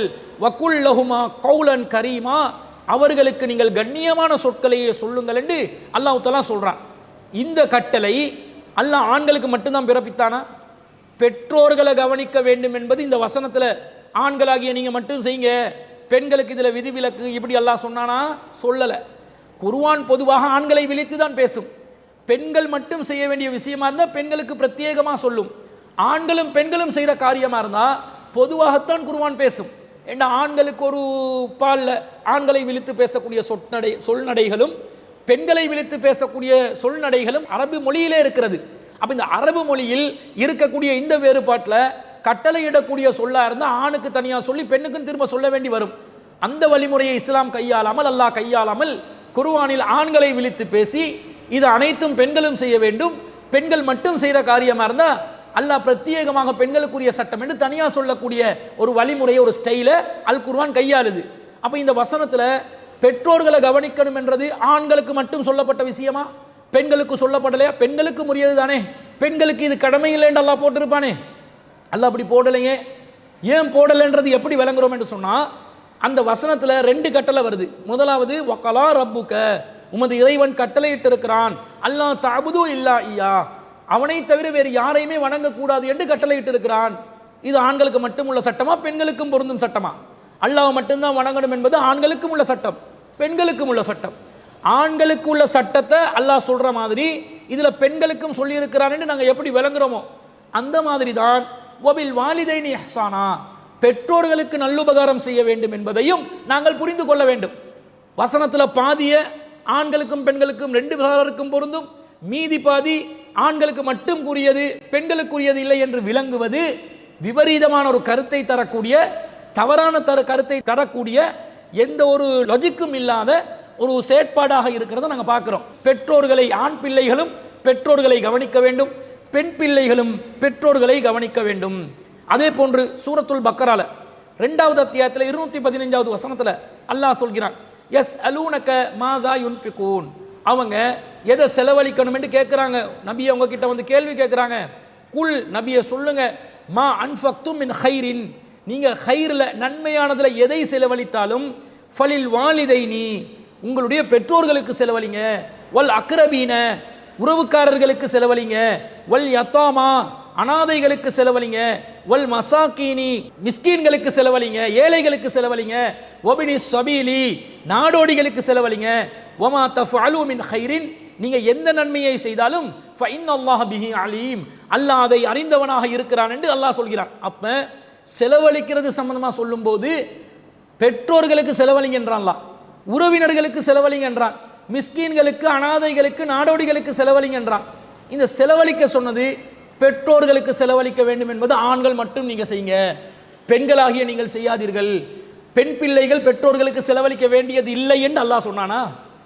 எப்படி பெற்றோர்களை உபசரிப்பது, கௌரவிப்பது, பெற்றோர்களுடன் மரியாதையாக நடப்பது, அவர்களுக்கு பணிவிடை செய்வது ஆண்களுக்கும் பெண்கள் இரு சாராருக்கும் கடமையோ, அவர்களுக்கு செலவழிப்பதும் இரு சாராரின் மீது கடமையாக்கப்பட்ட விஷயம் என்று அல்லாஹ் சொல்வதிலிருந்து ஆண் பிள்ளைகளும் பெற்றோர்களை கவனிக்க வேண்டும். அன்பு பாசத்தில், அரவணைப்பில், அவர்களை உபசரிப்பதில், பணிவிடை செய்வதிலும் கவனிக்க வேண்டும். அதே போன்று செலவழிப்பது, பொருளாதார சுமை, அவர்கள் நோய்வாய்ப்பட்டால் மருந்து மாத்திரைகளை வாங்கி கொடுப்பது, அவர்களுக்கு உணவளிப்பது, அவர்களுக்கு உடையளிப்பது, அவர்களுக்கு இல்லிட வசதிகளை ஏற்பாடு செய்து கொடுப்பது, அடிப்படை தேவைகளை பூர்த்தி செய்து கொடுப்பது, இது அனைத்தும் ஆண் பிள்ளைகள் பெண் பிள்ளைகள் ஆகிய இரு சாராரின் மீதுதான் கடமை என்பதை இந்த வசனத்திலிருந்தும் நாங்கள் விளங்கிக் கொள்கிறோம். இன்னும் சொல்ல போனால் ரசூல் ஸல்லல்லாஹு அலைஹி வஸல்லம் அவர்கள் ஒரு முறை சொல்கிறாங்க, ஒரு வார்த்தையை சொல்கிறாங்க. என்ன சொல்கிறாங்க? ரஹிம அன்ஃபு சும்ம ரஹிம அன்ஃபு சும்ம ரஹிம அன்ஃபு. ஒருத்தண்ட மூக்கு மண்ணு கவ்வட்டும், அவனுடைய மூக்கு மண்ணு கவ்வட்டும், அவனுடைய மூக்கு மண்ணு கவ்வட்டும் என்றாங்க. மண்ணாகட்டும் என்றாங்க. மண்ணை கவ்வக்கூடிய விதத்தில் ஒருத்தண்ட மூக்கு ஆகட்டும் என்றால் நாசமாக போகட்டும், ஒருத்தண்ட மூக்கு மண்ணாகட்டும் என்றால் அவன் நாசமாக போகட்டும் என்று அர்த்தம். 3 முறை சொல்கிறாங்க. சஹாபாக்கள் கேட்குறாங்க, கீழே மையா ரசூலல்லாஹ், அல்லாஹ்வின் தூதரை யாரை சொல்கிறீங்க, யார் நாசமாக போகணும், எது சொல்கிறீங்கன்னு கேட்குறாங்க. ரசூலுல்லாஹ் சொல்கிறாங்க, கால மன் அதுரக்க அபவைஹி இந்தல் கிபரி, தன்னுடைய பெற்றோர்களை முதுமையில் ஒருவன் அடைந்து, அஹதஹுமா அவு கிளைஹுமா, அவர்கள் ஒருவரையோ இருவரை முதுமையான நிலையில் அடைந்து, ஃபலம் யதுகுலில் ஜன்னத்தை, எவன் சொர்க்கத்துக்கு நுழையலையோ அவன் நாசமாக போட்டும். பெற்றோர்களை முதுமையான நிலையில் ஒருவரையோ 2 பேரையோ, தாய் தந்தையில் ஒருவரையோ இருவரையோ முதுமையான நிலையில் அடைஞ்சாச்சு, அவங்களுக்கு செய்ய வேண்டிய காரியங்களை செய்யாம எவன் சொர்க்கத்தை அடையலையோ நரகத்துக்கு போறானோ அத்தகையவன் நாசமா போகட்டும் என்றாங்க ரசூல் ஸல்லல்லாஹு அலைஹி வஸல்லம். இந்த செய்தி ஆண்களை விழிச்சு மட்டும் பேசுற செய்தியா? பெண்கள் சொர்க்கத்துக்கு போறதுக்கு பெற்றோர்களை பயன்படுத்தி கொள்ள வேண்டாம், தேவையில்லைன்னு சொன்ன செய்தியா? ஆண்களுக்கும் இது பொருந்தும், பெண்களுக்கும் பொருந்தும் என்பதை அந்த செய்தியின் வாசகத்திலிருந்தே நாங்கள் விளங்கிக் கொள்கிறோம். ஆனால் இதில் ஒரு வித்தியாசம் இருக்குது. ஆணாக இருந்தாலும் பெண்ணாக இருந்தாலும் 2 பேரும் பெற்றோர்களை கவனிக்கணும், பெற்றோர்களுக்கு கடமைகளை செய்யணும், செலவழிக்கணும், உபசரிக்கணும், பணிவிடை செய்யணும், நல்ல முறையில் அவர்களை அரவணைக்கணும் என்பது இரு சாராருக்கும் கடமை. ஆனால் ஆண்கள் இந்த விஷயத்தில் ஈடுபடுவதிலும் பெண்கள் இந்த விஷயத்தில் ஈடுபடுவதிலும் சின்ன வேறுபாடு ஒன்று நடைமுறையில் இருக்குது. அந்த வேறுபாட்டை நாங்கள் ஒப்புக்கொள்ளணும். ஏனென்று சொன்னால், ஆணை பொறுத்தளவில் ஆண் சம்பாதிக்கக்கூடிய நிலையில், அவன் தீர்மானம் எடுக்கக்கூடிய நிலையில், அவன்தான் பெண்களுக்கு செலவழிக்கக்கூடிய நிலையில் அல்லாஹ் வைத்திருக்கிறான். அது ஆண்களுக்குரிய ஒரு சிறப்பான நிலையாக வைத்திருக்கிறான். பெண்களுக்கு இது மிகப்பெரிய சலுகையாக அமைகிறது. ஆண்கள் மீது பொருளாதார ரீதியான சுமைகளை இஸ்லாம் சுமத்தி பெண்கள் ராணிகளை போன்று நிம்மதியாக சந்தோஷமாக கஷ்டங்கள் துயரங்கள் துன்பங்கள் இல்லாமல் வாழக்கூடிய ஒரு நல்ல நிலையை அல்லாஹ் தஆலா ஏற்படுத்தி வச்சிருக்கிறான் பெண்களுக்கு. ஆனால் அது குண்டக மண்டக சமூகத்தில் நடக்குது, அது தனி விஷயம். அப்போ அல்லாஹ்வின் பார்வையில் பெண்கள் நிம்மதியாக இருக்கணும், கஷ்டப்படக்கூடாது என்பதற்காகவே ஆண்கள் மீது பொருளாதார சுமையை அல்லாஹ் சுமத்தி இருக்கிறான். அது அல்லாஹ் தஆலா அல் குர்ஆன்ல இன்னொரு இடத்திலையும் அல்லாஹ் சொல்றான், அர்ரிஜாலு கவ்வாமூன அலன் நிசா, மனைவிமார்களை நிர்வகிப்பவர்கள் ஆண்கள், கணவர்கள் தான். பிமா ஃபல்லல்லாஹு பஅலுஹும் அலா பஅலின், அவர்கள் ஒரு சிலரை விட ஒரு சிலரை அல்லாஹ் சிறப்பித்து வைத்த காரணத்தினால் பெண்களை விட ஆண்களுக்கு ஒரு சிறப்பு, உடல் வலிமை, அந்த கம்பீரமான தோற்றம், உழைக்கும் அந்த திறன், அவர்கள் பாடுபடக்கூடிய அந்த துணிச்சல், எதையும் எதிர்கொள்ளக்கூடிய மனோநிலை ஆண்களுக்கு இருக்கிறது. இந்த இயல்பான உயர்வு ஆண்களுக்கு அல்லாஹ் ஏற்படுத்தியிருக்கிறான். அதே போன்று வபிமா அன்ஃபகு மின் அம்வாலிஹிம், ஆண்கள் தான் தன்னுடைய பொருளாதாரத்தை பெண்களுக்கு செலவழிப்பார்கள் என்பதில் ஆண்கள் அல்லாஹ் தஆலா ஒரு படி மேலே வச்சிருக்கிறான். அப்ப ஆண்கள் மீது பொருளாதார சுமை இருப்பதனால வெளியில உழைச்சி சம்பாரிச்சு பொருளாதாரத்தை திரட்டுற அந்த பலம் ஆண்கள் தரப்புல இருக்குது. அப்ப ஆண்களுக்கு பெற்றோர்களை கவனிக்கும் போது, இன்னைக்கு காசு பணம் இல்லாமல் ஏதாவது பண்ணலாமா? எது பண்றதா இருந்தாலும் பெட்ரோல் வேணும், இது இல்லாமல் எதுவுமே நடக்காது. காசு பணம் வைத்து தான் அனைத்து விஷயங்களிலும் ஈடுபடலாம் என்ற அளவுக்கு உலகம் இன்று சென்று கொண்டிருக்கிறது. அப்ப இந்த காசு பணம் சம்பாதிக்கக்கூடிய ஒருவருக்கு தான் பெற்றோர்களுக்கு செய்கிற கடமைகளை கூட, மருந்து மாத்திரைகள் எடுத்து கொடுக்கிறதா இருந்தாலும், அவங்கள வசதியாக வாழ வைப்பதாக இருந்தாலும், அவங்களுக்கு இல்லிட வசதிகளை ஏற்பாடு செய்து கொடுப்பதாக இருந்தாலும், உடைகளை ஏற்பாடு செய்து கொடுப்பதாக இருந்தாலும், உணவுகளை கொடுப்பதாக இருந்தாலும், எல்லாத்துக்கும் காசு பணம் என்பது மிக முக்கியமான ஒரு அடிப்படையான தேவையாக இருக்கிறது. அப்படிப்பட்ட சூழ்நிலைக்கு உலகம் மாறிவிட்டது. இந்த நிலை ஆண்கள் தரப்பில் அதிகமான அளவில் இருக்கிறது. அப்ப அவர்களுக்கு பெண்களை விட கொஞ்சம் கூடுதலாகவே செலவழிக்கக்கூடிய வாய்ப்புகள் இருப்பதனால ஒரு இடத்துல ரசூல் ஸல்லல்லாஹு அலைஹி வஸல்லம் எந்த மாதிரி சொல்றாங்கடா, இப்னு மாஜால 2282வது செய்தியாக பதிவு செய்யப்பட்ட ஒரு செய்தியில, அன்ன ரஜுலன் கால, ஒரு மனிதர் ரசூலுல்லாஹ்விடம் சொல்கிறார்கள், யா ரசூலல்லாஹ், அல்லாஹ்வின் தூதரே, இன்னலி மாலன் வ வலதன், எனக்கு செல்வம் இருக்கிறது, அதே போன்று எனக்கு பிள்ளைகளும் இருக்கிறார்கள். வ இன்ன அபி யுரீது ஐ யஜ்தாக மாலி, ஆனா என்னுடைய தந்தை என்னுடைய மொத்த செல்வத்தையும் அள்ளி கொண்டு போக பார்க்கிறாரு. நான் என்ன பண்ண? நான் எதை சம்பாரிச்சு கொண்டாந்து வீட்டில் வச்சாலும் வாப்பா வருவார், எனக்கு வேணும் எனக்கு வேணும்னு எடுக்கிறாரு, இந்த நிலையில் நான் என்ன செய்ய என்று கேட்குறாங்க. ரசூலா சொல்றாங்க, ஃபகால, அல்லாஹ்வின் தூதர் ஸல்லல்லாஹு அலைஹி வஸல்லம் அவர்கள் சொன்னார்கள், அந்த வமாலுக லி அபீக, நீயும் உன்னுடைய சொத்தும் உண்ட வாப்பாக்கு தான்டா சொந்தம் அப்படி என்றாங்க ரசூல் ஸல்லல்லாஹு அலைஹி வஸல்லம். இந்த செய்தியை பார்க்குறோம். அப்போ ஒரு மனிதன், ஒரு ஆண் பிள்ளை சம்பாதிக்கிற சொத்து அவர் நினைக்கிறார், என் குடும்பத்துக்கு வேணும், என் பிள்ளைக்கு வேணும், என்னுடைய மனைவி மக்களுக்கு வேணும் என்று நினைக்கிறார். ஆனால் அந்த மனிதருடைய தந்தை என்ன நினைக்கிறார், ஏண்ட மகன் சம்பாதிக்கிறதுல எனக்கு பங்கு, எனக்கு தான் சொந்தம், நான் அனுபவிக்கலாம் என்று அவர் அனுபவிக்கிறார். இது இவருக்கு சர்ச்சையா இருந்து தான் ரசூலா கிட்ட வந்து கேட்கிறார். ரசூலா என்ன சொன்னாங்க, அந்த வமாலுக லி அபீக, நீயும் உன்னுடைய சொத்தும் உண்ட வாப்பாக்கு தான் சொந்தம் என்றாங்க ரசூல் ஸல்லல்லாஹு அலைஹி வஸல்லம். தந்தையை அந்த அளவுக்கு ஒரு அந்தஸ்திலே இஸ்லாம் வைத்திருக்கிறது. தந்தைமார்களுக்கு அந்த கண்ணியத்தை கொடுக்க வேண்டும். ஏன், நாங்கள் சிறு பிராயத்தில் இருக்கும்போது எங்களுக்காக செலவழிப்பதற்காக ஓடோடி திரிந்தவர் யார்? தந்தை மீது பொருளாதார சுமை விதிக்கப்பட்டது, தாய் மீது விதிக்கப்படலை. தந்தை தானங்க எல்லாத்துக்கும் அலைவாரு, தாய் பெத்தெடுத்து வளர்த்தி எடுத்தாங்க, எங்களை சுமந்தாங்க, கருவறையில் சுமந்தாங்க. அவங்களுக்கு அந்தஸ்தில முதலாவது இடம், ரெண்டாவது இடம், மூணாவது இடம் இருக்கிறது. ஆனால் பொருளாதாரம், காசு பணம் என்று வரும் பொழுது தாய் மீது சுமத்தப்படாத இந்த கடமை யார் மீது சுமத்தப்பட்டது? தந்தை மீது தானே. அவர் தானே ஓடி ஆடி அலைந்து திரிந்து தன்னுடைய திறமையை வெளிப்படுத்தி சம்பாதித்து தன்னுடைய குடும்பத்துக்காக கொண்டு வந்து செலவழித்துக் கொண்டிருந்தார். அந்த தந்தைக்காக மீண்டும் செலவழிப்பது என்பது கணக்கு பார்த்து செய்கிற வேலையா? எச்சி கையில் காக்கா விரட்டாம தான், அந்த காக்கா விரட்டாத நிலையில் தான் அந்த வேலையை செய்யணுமா?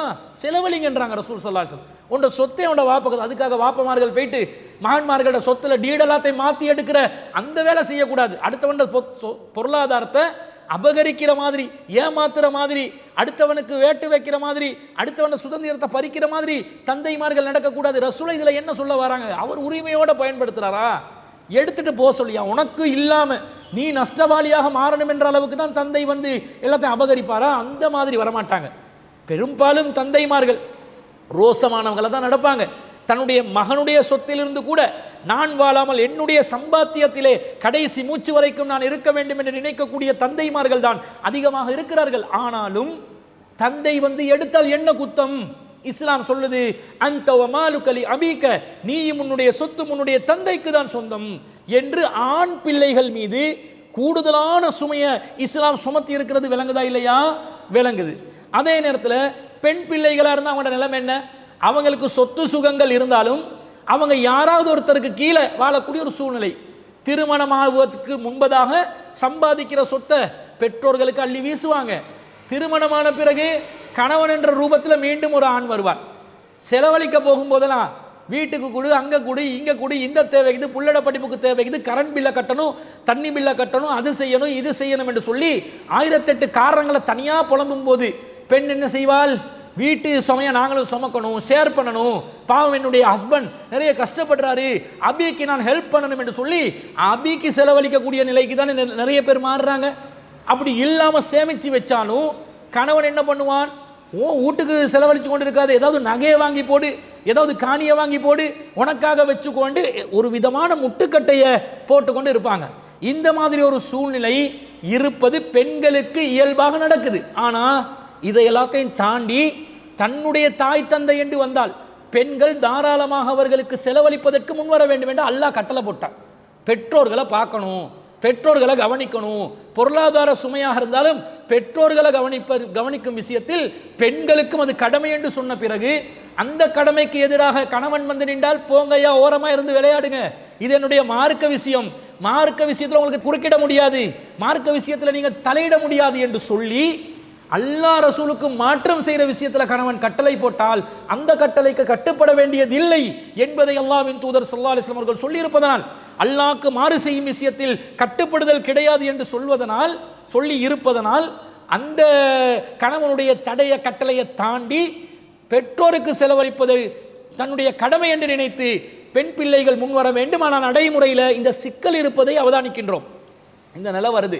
ஆனாலும் பெண்கள் பெற்றோர்கள் விஷயத்தில் நல்ல உறவை பேணுங்க என்று சொல்லி அல்லாஹ்வின் தூதர் ஸல்லல்லாஹு அலைஹி வஸல்லம் அவர்கள் சொல்லி இருப்பதை நாங்கள் பார்க்கிறோம். அஸ்மா பின்த் அபீ பக்கர் ரலியல்லாஹு அன்ஹா அவர்கள் ரசூலாவிடம் வருகிறார்கள். வந்து சொல்றாங்க, கதிமத் அலைய உம்மி, என்னிடம் என்னுடைய தாய் வந்திருக்கிறாங்க, வஹிய முஷ்ரிகா ஃபி அஹ்தி ரசூலில்லாஹி ஸல்லல்லாஹு அலைஹி வஸல்லம், அவங்க ரசூலாவுடைய காலத்தில் முஷ்ரிக்கான நிலையில் இருந்தார்கள். அந்த நிலையில் என்னிடம் என் தாய் வந்தார்கள். நான் என்ன செஞ்சேன்? ஃபஸ்தஃப்தைது ரசூலுல்லாஹி ஸல்லல்லாஹு அலைஹி வஸல்லம், நான் ரசூலுல்லாஹ்விடம் இவர்கள் சம்பந்தமாக மார்க்க விளக்கம் நான் எப்படி நடந்து கொள்ள வேண்டும் என்று அல்லாஹ்வின் தூதரிடம் கேட்டேன். என்ன கேட்டேன்? குல்து வஹிய ராகிபத்துன், அல்லாஹ்வின் தூதரே அவங்க என்னோடு இருக்க ரொம்ப ஆசைப்படுறாங்க. அப்ப அசிலு உம்மி, என்ற தாயோட நான் நெருக்கமாக உறவை பேணி நடக்கலாமான்னு கேட்குறாங்க. அப்ப ரசூலா என்ன சொன்னார்கள்? நஅம் சிலி உம்மகி, ஆமா உன்னுடைய தாயுடன் நீ நல்ல முறையில் அவர்களுக்கு கடமைகளை செய்து உறவை பேணி நடந்து கொள் என்று ரசூலா எனக்கு சொன்னார்கள் என்ற செய்தியை சஹீஹுல் புகாரியில 2620வது செய்தியா பார்க்கிறோம். அஸ்மா பின்த் அபீபக்கர் ரலியல்லாஹு அன்ஹா அவர்களே இந்த செய்தியை அறிவிக்கிறாங்க. முஷ்ரிக்கான நிலையில் இருக்கக்கூடிய பெற்றோராக இருந்தாலும் தாயாக இருந்தாலும் என்னோடன் இருப்பதற்கு ஆசைப்படுறாங்கன்னு அஸ்மா பின்த் அபீபக்கர் ரலியல்லாஹு அன்ஹா சொல்றாங்க. என்ன அர்த்தம், என்ன ஆசை? அவங்களுக்கு சாப்பாடு தேவைகள் இருக்கும், அவங்களுக்கு இருப்பிடத்தினுடைய தேவை இருக்கும், அவங்களுக்கு உடைகள் ஆடைகளுடைய தேவைகள் இருக்கும். அஸ்மாவோட இருந்தா எனக்கு இந்த வசதி கிடைக்கும், என்னைய நல்லா பார்த்துக்கொள்வா என்று நினைத்து ஆசைப்பட்டு வந்திருக்கலாமா இல்லையா? ரசூலா என்ன சொல்றாங்க? உறவை பேணுங்க, முஷ்ரிக்கா இருந்தாலும் பரவாயில்ல உறவை பேணுங்க, ஆனா மார்க்க விஷயத்துல கவனமா இருந்து கொள்ளணும். உறவு பேணுற கடமையை செய்யற விஷயத்துல நீங்க தாராளமா சேர்ந்து நடந்துக்கோங்க என்று சொல்வதிலிருந்து ஒரு பெண் பிள்ளையான அஸ்மா பின்த் அபீபக்கர் ரலியல்லாஹு அன்ஹா அவர்களுக்கு அவர்களுடைய தாயார் முஷ்ரிக்காக இருந்த நிலையிலும் கடமையை நிறைவேற்றுங்க என்று சொன்னார்களா இல்லையா? அப்ப பெண்கள் மீது பெற்றோர்களுக்கு கடமை செய்வது கடமையாக இருக்கிறது. அந்த கடமையை அவர்களுக்கு விரும்பினா செய்யலாம் என்ற நிலையில அல்லாஹ் வைக்கவில்லை என்பதை இதன் மூலமும் நாங்கள் விளங்கிக் கொள்கிறோம். எனவே பெற்றோர்கள் வயோதிபம் அடைந்த நிலையில் தாயாக இருந்தாலும் தந்தையாக இருந்தாலும் அந்த பெற்றோர்களுடைய பிள்ளைகள் ஆண் பிள்ளைகளாக இருந்தாலும் பெண் பிள்ளைகளாக இருந்தாலும் அந்த பெற்றோர்களுக்கு அடிப்படை வசதிகள் செய்து கொடுப்பது, அந்த பெற்றோர்களுக்கு மருந்து மாத்திரைகள் நோய்வாய்ப்படுகின்ற நேரத்தில் அவர்களை பார்த்து கொள்வது, அவர்களுக்கு பணிவிடை செய்வது, அவர்களை உபசரிப்பது, அவர்களை சந்தோஷமாக வைத்துக் கொள்வது, அனைத்து தேவைகளையும் நிறைவேற்றுவது ஆண் பிள்ளைகள் மீதும் கடமை, பெண் பிள்ளைகள் மீதும் கடமை. அதிகமான அளவு ஆண்களுக்கு இந்த வாய்ப்பு இருக்குது, குறைவான அளவு பெண்களுக்கு வாய்ப்பு இருக்குது. குறைவான அளவாக இருந்தாலும் பெண்களுக்கு அது கடமையா இருக்குது. தந்த பெண்களுடைய கணவன்மார்கள் அதற்கு குறுக்கே வந்தால் அதை மீறிவிட்டு பெண்கள் தன்னுடைய பெற்றோர்களுக்கு கடமையை செய்ய வேண்டும் என்பதுதான் இஸ்லாம் சொல்லக்கூடிய தீர்வாக இருக்கிறது. அந்த கேள்வி கேட்ட சகோதரிக்கு இதை பதிலாக நாங்கள் பதிவு செய்து கொள்கிறோம். அடுத்ததாக கேட்கிறாங்க, ஒரு பெண் இத்தாவின் போது கடைபிடிக்க வேண்டிய ஒழுங்குகள் என்ன? கணவனை இழந்த ஒரு பெண் அல்லது விவாகரத்தான ஒரு பெண் இத்தா என்றொன்று அனுஷ்டிக்க வேண்டும். இதுல என்னென்ன ஒழுங்குகளை கடைபிடிக்கணும் என்று கேட்கிறாங்க. இது ஒரு நிறைய பெண்கள் அறிய வேண்டிய பல விஷயங்கள் இதில் இருக்குது. முதலாவது இத்தா என்றா என்ன? இறந்தவர் ஆணாக இருந்தா அவருடைய மனைவி கடைபிடிக்க வேண்டிய ஒரு ஒழுங்கு, அதுதான் இத்தா. என்ன ஒழுங்கு? இவங்க கணவனை இழந்த பெண்ணாக இருந்தா அவங்க இறந்த உடனேயே அடுத்த கல்யாணத்தை செஞ்சிடக்கூடாது, திருமணத்துக்கு போயிடக்கூடாது. கொஞ்ச நாள் வெயிட் பண்ணி அவங்க காத்திருந்து பிறகுதான் மறுமணம் செய்து கொள்ள வேண்டும். இந்த காத்திருக்கக்கூடிய காலக்கெடுதான் இத்தா என்று இஸ்லாத்தில் சொல்லப்படுகிறது. இதே விவாகரத்தான பெண்ணா இருந்தா, விவாகரத்தான தன்னுடைய கணவரிடமிருந்து ஒரே அடியாக பிரிந்து செல்லாமல், ஒரே அடியாக வேறொரு திருமணத்தை கணவரை விவாகரத்தை செஞ்சுட்டு நான் வேறு திருமணத்தை முடிக்கிறேன் சென்று விடாமல் குறிப்பிட்ட சில நாட்கள் காத்திருந்து பிறகும் அவர்களுடன் இணைய முடியாத, சேர்ந்து வாழ முடியாத நிலை ஏற்பட்டால் அதற்கு பிறகு மறுமணம் செய்வதற்காக இஸ்லாம் ஏற்படுத்தியிருக்கக்கூடிய இந்த காலக்கெடுதான் இத்தா என்று சொல்லப்படுகிறது. இந்த இத்தாவை செய்வதை, மறுமணம் செய்வதை தள்ளி போடுவதற்காக இத்தாவை கடைபிடிக்கணும் என்பதுதான் இஸ்லாம் சொல்லக்கூடிய சட்டமாக இருக்கிறது. இதுதான் இத்தா என்று சொல்வது.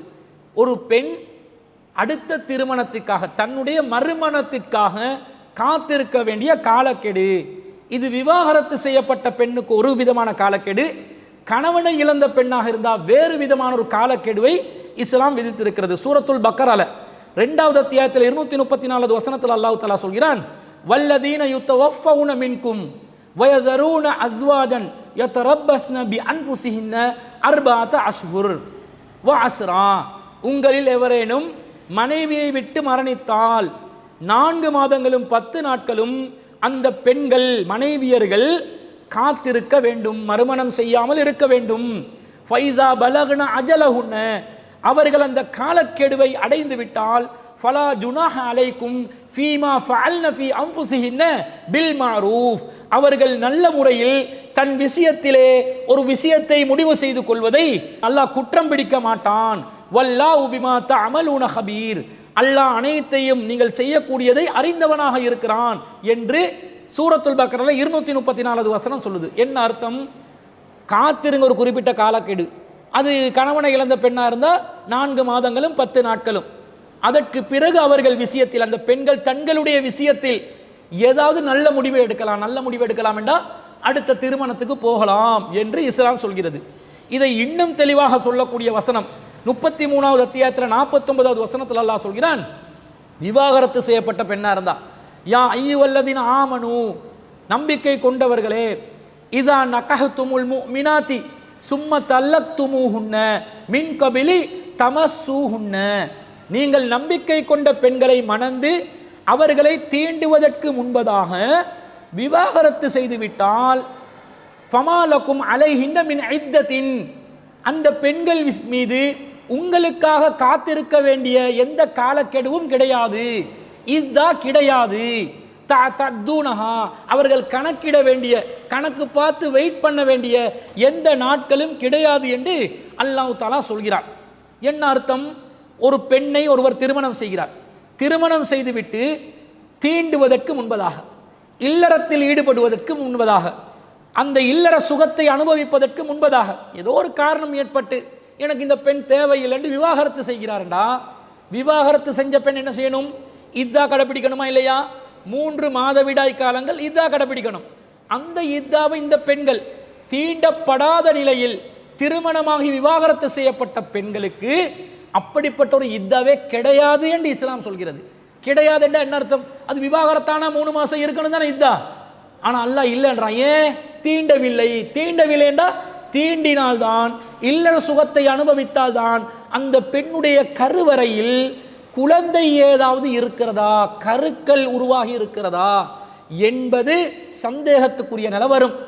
தீண்டாத நிலையா இருந்தா எதுக்கு அந்த சந்தேகம்? அதான் தீண்டவே இல்லையா, அதுக்கப்புறம் எப்படி பிள்ளை வரும்? அப்ப பிள்ளை இருக்கிறதா இல்லையா, குழந்தை கருவறையில் உருவாகி இருக்கிறதா இல்லையா என்பதை அடிப்படையாக வைத்துதான் இதா என்ற சட்டமே இருக்குது. அப்ப 4 மாசம் 10 நாள் கணவனை இழந்த பெண்களாக இருந்தா அதுக்குள்ள கணவனோடு இல்லறத்தில் ஈடுபட்டு 1 வாரத்தில் கணவன் மௌத்தா போயிட்டாரு, அந்த கணவனுடைய கருவை இந்த பெண் சுமந்து கொண்டு இருக்கக்கூடிய நிலையில் 4 மாசம் 10 நாள் வெயிட் பண்ணாம அடுத்த கிழமை இன்னொருத்தர் திருமணம் முடித்தால் குழந்தை பிறக்கும் பொழுது யாருடைய குழந்தை என்ற கேள்வி வருமா இல்லையா? அதனால தான் இஸ்லாம் 4 மாசம் 10 நாள் வெயிட் பண்ண சொல்லுது. என்று சொன்னால் என்ன அர்த்தம்? மறுமணம் செய்வதற்காக வேண்டி குறிப்பிட்ட காலம் காத்திருப்பதுதான் இத்தா என்பதை இஸ்லாம் சொல்வதை நாங்கள் பார்க்கிறோம்.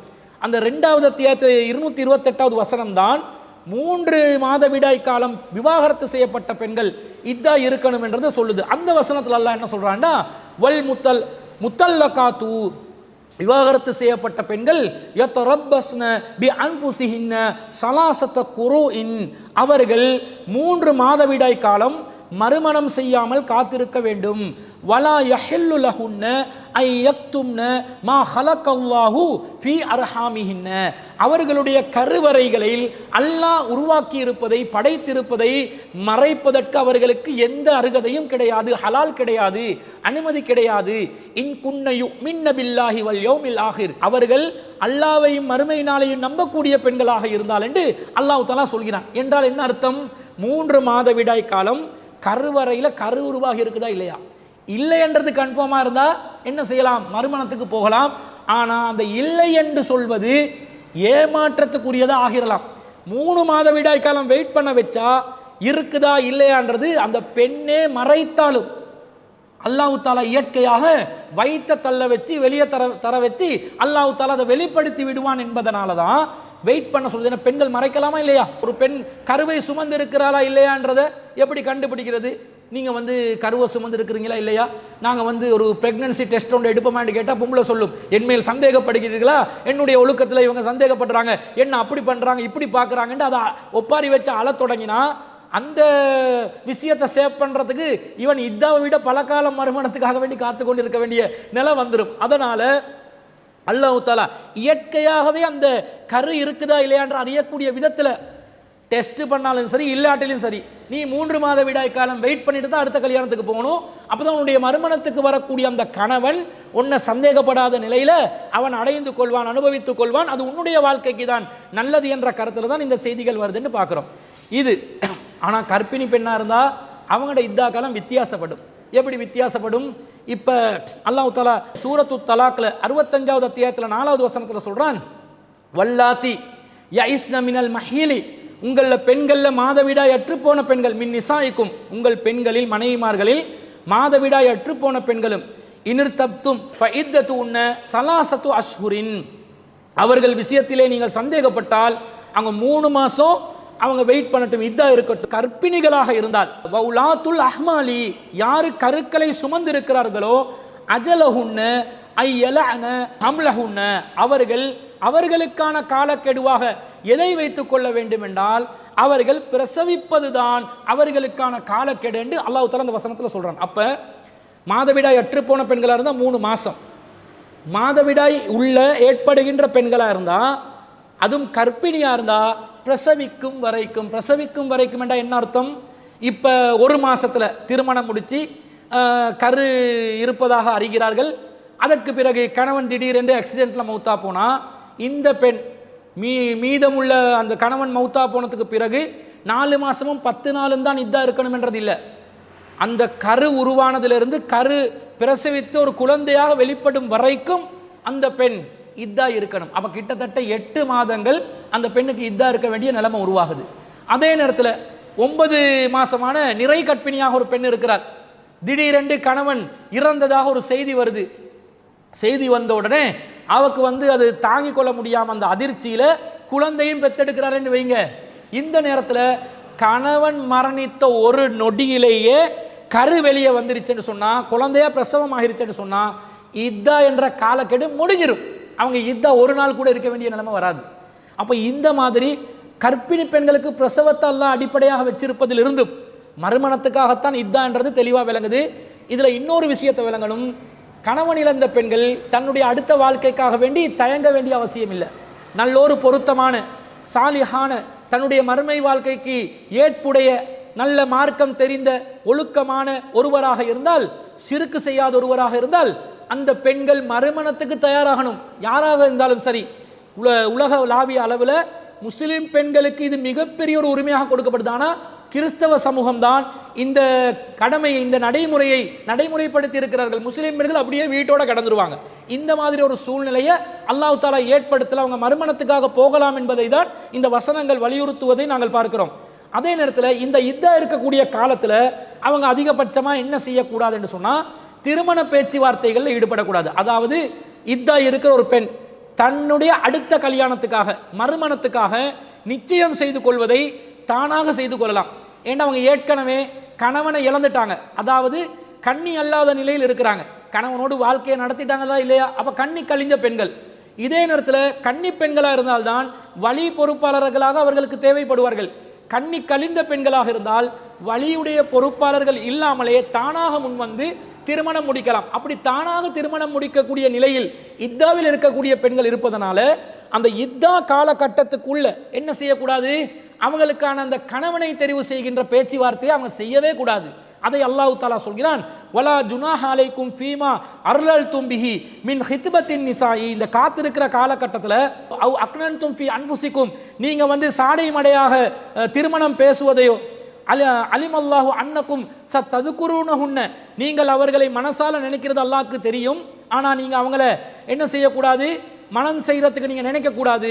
நீங்க அந்த திருமண வாழ்க்கையை பேச்சுவார்த்தையை ஹித்பத்தின் நிசாவை அந்த ஒப்பந்தத்தை நீங்க செய்யக்கூடாது. வலாக்கின்ன லா துவாஇதுஹுன்ன சிர்ரன், நீங்க அவங்களுக்கு மறைமுகமாக எந்த ஒரு வாக்குறுதியை உறுதியாக அளித்து விடாதீர்கள். இன்னா அன் தகூலு கௌலன் மஅரூஃபா, ஆனால் பொதுவாக மென்மையான நல்ல சொற்கள் மூலமாக நீங்க அவங்களை விரும்புறதை வெளிப்படுத்தலாம். ஆனால் நேரடி சொற்களின் மூலமாக அவர்களுக்கு நீங்கள் வாக்குறுதி அளித்து விடாதீர்கள். வலா தாசிமு உக்குதத்தன் நிக்காஹி அத்தா யபுலுகல் கிதாப் அஜலுஹு, அந்த பெண்கள் காத்திருக்கும் காலக்கெடுவை அடையும் வரைக்கும் அவர்களோடு நேரடி திருமண பேச்சுவார்த்தைகளை நீங்கள் நடத்த வேண்டாம் என்று அல்லாஹ் தஆலா சொல்கிறான். ஆனால் வஅலமு அன்னல்லாஹ யஅலமு மா ஃபீ அன்ஃபுசிக்கும், உங்களோட மனசுக்குள்ள உள்ளது அல்லாஹ்வுக்கு தெரியும். ஃபஅதரு, நீங்கள் கவனமா நடந்துக்கோங்க. வஅலமு அன்னல்லாஹ கஃபூருர் ரஹீம், அல்லாஹ் மன்னிப்பவன் சகிப்புத்தன்மை உள்ளவன் என்பதை நீங்கள் அறிந்து கொள்ளுங்கள் என்று அல்லாஹ் தஆலா சொல்வதை பார்க்கிறோம். அப்ப இத்தா இருக்கிற காலகட்டத்தில் தானாக தன்னுடைய மறுமணத்தை செய்ய விரும்பும் பெண் என்ன செய்யக்கூடாது? அவர்களாக நேரடி திருமண பேச்சுவார்த்தைகள், ஒரு ஆண் தன்னை திருமணம் முடிப்பதற்கு விரும்புவதாக தெரிந்தால் நாங்கள் இன்ஷா அல்லாஹ் அடுத்த மாதம் இதா முடிஞ்சு இத்தனாம் தேதி கல்யாணத்தை வச்சுக்கொள்வோம் என்றெல்லாம் பேச இயலாது. அது மார்க்கத்தில் தடுக்கப்பட்டுள்ளது. அவர்களுடைய விஷயத்தில் அவங்களோட பிள்ளைகளோ அல்லது அவங்களோட குடும்பத்தில் யாருடையோ திருமண பேச்சுவார்த்தையில் அவங்க கலந்து கொள்வது, திருமண நிகழ்வுகளில் கலந்து கொள்றதா இருந்தாலும் மார்க்கம் அதுக்கு தடை விதிக்கவில்லை, அதை தடை செய்யவில்லை என்பதை பார்க்கிறோம். இது முதல் சருத்தை அவங்க கடைப்பிடிக்க வேண்டியது. ரெண்டாவது சருத்து என்ன சொன்னால், இந்த காலகட்டத்துக்குள்ள அவங்க என்ன செய்யக்கூடாது? அவர்களுடைய அலங்காரங்களை ஜீனத்துகளை வெளிப்படுத்தக்கூடாது என்று ரசூல் ஸல்லல்லாஹு அலைஹி வஸல்லம் தடுத்திருக்கிறத நாங்கள் பார்க்குறோம். இந்த செய்தி சஹீஹுல் புகாரில 313வது செய்தியாக பதிவு செய்யப்படுகிறது. உம்மு அத்தியா ரலியல்லாஹு அன்ஹா சொல்றாங்க, காலத் குன்னா நுன்ஹா அன் நுஹித் அலா மையத்தின் ஃபௌக சலாசின், நாங்கள் 3 நாட்களுக்கு மேலே அலங்காரங்கள் நறுமணம் போன்ற அந்த பொருட்களை பயன்படுத்துவதை விட்டு தடுக்கப்பட்டிருந்தோம். துக்கம் கடைபிடிக்க கூடாது என நாங்கள் தடுக்கப்பட்டிருந்தோம், தடை செய்யப்பட்டிருந்தோம். 3 நாட்கள் தான் துக்கம் கடைபிடிக்கலாம். அந்த 3 நாள் என்ற இத்தா எதுக்கு? எந்த துன்பம் நடந்தாலும் சமூகத்தில், ஒரு உறவுக்காரர் விஷயத்தில், ஒரு குடும்ப விஷயத்தில், தன்னுடைய வாழ்க்கையில் நடந்த ஒரு இழப்புக்கு, நஷ்டத்துக்கு, வியாபாரத்தில் ஏற்பட்ட இழப்புகள் எதுவாக இருந்தாலும் 3 நாளை தாண்டக்கூடாது, துக்கத்தை நீங்கள் கடைபிடிக்க கூடாது. அந்த பீரியட்டுக்குள்ள 3 நாள் தான் மேக்சிமம் கவலையை வெளிப்படுத்தணும், அதுக்கப்புறம் சாதாரண நிலைக்கு வந்துடணும். இப்படி இருந்துச்சு. ஆனால் இல்லா அலா ஜவுஜின் அர்பாத் அஸ்ஹுரின் வ அஸ்ரா, கணவன் மௌத்தா போனால் மட்டும் 4 மாதம் 10 நாள் நாங்கள் துக்கம் கடைபிடிக்க வேண்டும். நாங்கள் ஒரு விதமான ரொம்ப ஓவரான சந்தோஷத்தில் இல்லாமல் ஒரு அளவாக நாங்கள் இருக்கணும் என்று நாங்கள் கட்டளையிடப்பட்டோம். நாங்கள் அலங்காரத்தை வெளிப்படுத்துவதற்கு தடை செய்யப்பட்டிருந்தோம். வலா நக்தஹில, அந்த அலங்காரங்கள் என்றால் என்ன? நாங்கள் என்ன செய்யக்கூடாது? கண்களுக்கு சுருமாயிட்டு கொள்ளக்கூடாது. வலா நத்த தையப, நாங்கள் நறுமணங்களை பூசிக்கொள்ளக்கூடாது. வலா நல்பச சௌபன் மஸ்பூகன், நாங்கள் முத்தமாக வர்ணனை பூசப்பட்ட சாயம் போடப்பட்ட ஆடைகளை அணியக்கூடாது. இல்லா சௌப அஸ்பின் அஸ்பின், அசுப் என்ற அந்த ஆடையை தவிர என்று உம்மு அத்தியா ரலியல்லாஹு அன்ஹா சொல்றாங்க. அப்போ சுருமா இடுவது தடுக்கப்படுது, நறுமணம் பூசுவது தடுக்கப்படுது. அதே நேரத்தில் வண்ண ஆடைகளை அவங்க அணியலாம். அந்த வண்ண ஆடைகள் என்றால் எப்படி இருக்கணும்? மொத்தமாக வண்ணம் நிறைந்த ஆடைகளாக இருந்தால் இல்லாமல் அசுபென்ற நிலையில் உள்ள ஆடை. அசுபென்ற நிலையில் உள்ள ஆடை என்றால் நூல்களை எல்லாத்தையும் கோர்த்து எடுத்து அப்படி என்ன செய்வாங்க? சாயத்துக்குள்ளே அப்படி இறக்கி எடுத்துருவாங்க. எடுத்தோடனே அந்த சாயம் படுற இடமெல்லாம் வண்ண நிறமாக மாறிவிடும். சாயம் படாமல் அந்த நூல் தடுக்கப்பட்ட இடங்கள் வெள்ளை நிறத்தில் இருக்க, குறிப்பிட்ட சில இடங்கள் வெள்ளையில் இருக்கும், பல இடங்கள் வண்ணம் நிறைந்ததாக இருக்கக்கூடிய நிலையில் உள்ள ஆடைகள் தான் அந்த சௌப அசுபென்றது. அப்போ அந்த அசுபென்ற ஆடையை தவிர மொத்தமாகவே கலர்ஃபுல்லாக நாங்கள் ட்ரெஸ்ஸில் இருக்கக்கூடாது என்று தடுக்கப்பட்டோம் என்று சொல்கிறாங்க. அப்படி என்றால் நம்முடைய அது இதாக இருக்கக்கூடிய பெண்களுடைய ஆடைகளில் மொத்தமாக வெள்ளை அணிகிறதா இருந்தால் அணியலாம், அது அவங்களோட விருப்பம். கலர் அணிகிறதுல இருந்தால் அணியலாம். ஆனால் அவங்களோட ஆடைக்குள்ளே அங்கங்கே என்ன செய்யணும்? கொஞ்சம் கொஞ்சம் வெள்ளை தென்படக்கூடிய விதத்தில், அல்லது ஏதோ ஒரு ஸ்காப்பில் ஹிஜாபில் அவங்களோட முக்காட்டில் வெள்ளை இருக்கலாம், அல்லது அவங்களோட கல்சானில் வெள்ளை இருக்கலாம், பாய் கல்சான் என்று சொல்லுவாங்களே அதில் வெள்ளை இருக்கலாம், அல்லது அவங்க அணியக்கூடிய சுடிதாரில் ஒரு எங்கேயாவது இடத்துல வெள்ளை இருக்கிற மாதிரி இருக்கலாம். அப்போ வெள்ளையும் கலந்த நிலையில் மொத்த வண்ணங்கள் இல்லாத நிலையில் ஆடைகள் அணியலாம் என்று சொல்கிறாங்க. இப்போ நறுமணத்தை பயன்படுத்தக்கூடாது என்று சொன்னதாக வருது. இப்போ இந்த நறுமணம் விஷயத்தில் கூட பெண்களுக்கு மாதவிடாய் ஏற்படும். மாதவிடாய் ஏற்பட்டால் ஒரு விதமான துருவாடை வீசும்.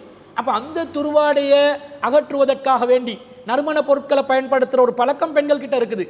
இதை இஸ்லாம் தடுத்துச்சான்னு கேட்டால் இதை தடுக்கப்படலை. வக்கது ருஹிசலனா இந்த துஹுரி இத தசலத் எஹதானா மின் மஹீலிஹா, ஒரு பெண் தஹூரான நிலைக்கு வந்த பிறகு, தூய்மையான நிலையில் அடைந்த பிறகு, இதஹ் தசலத் அவள் குளித்து விட்டால், எஹதானா நம்மில் ஒரு பெண், மின் மஹீலிஹா மாதவிடாயின் பின்னால் குளித்து விட்டால் அந்த நேரத்தில் ஃபி நுபுததி மின் குஸ்தி அவுஃபாரின், இந்த குஸ்து என்று சொல்லக்கூடிய ஒரு விதமான நறுமண வகை பொருட்களை பயன்படுத்துவது. அதிகமான நறுமணம் வெளிப்படுத்தாது, தன்னுடைய துருவாடையை தடுக்கக்கூடிய விதத்தில் உள்ள ஒரு விதமான நறுமண வகையை பயன்படுத்துவதை ரசூல் ஸல்லல்லாஹு அலைஹி வஸல்லமுக்கு இதா காலத்திலையும் அனுமதித்தார்கள் என்ற செய்தி வருது.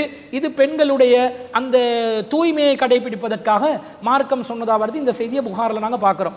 உம்மு அத்தியா ரலியல்லாஹு அன்ஹா தான் இதை அறிவிக்கிறாங்க. எனவே இந்த காலத்தில் இந்த மாதிரி நகைகளை அணியாமல், சுருமா இடாமல், நறுமணங்களை பயன்படுத்தி கொள்ளாமல், மாதவிடாயின் போது அந்த துருவாடை அகற்றக்கூடிய நறுமணத்தை மட்டும் பயன்படுத்தக்கூடிய விதத்தில், அதே நேரத்தில் அவர்கள் திருமண பேச்சுவார்த்தையில் தனக்காக வேண்டி மறுமணத்துக்கான பேச்சுவார்த்தையில் ஈடுபடாமல் இருக்கிறது மட்டும்தான் இத்தால் அவங்க கடைப்பிடிக்க வேண்டிய விஷயமே தவிர, தேவை என்றால் இத்தால இருக்கிற பெண்கள் வெளியே செல்வதற்கு கூட மார்க்கத்தில் அனுமதி இருக்கிறது என்பதை நாங்கள் பார்க்கிறோம். எந்த அளவுக்கு பார்க்கிறோம் என்று சொன்னால், அல்லாஹு ரப்புல் ஆலமீன் இந்த மார்க்கத்தில் ஒரு பெண்ணோடு எந்த அளவுக்கு மார்க்கம் நடக்க சொல்லுது.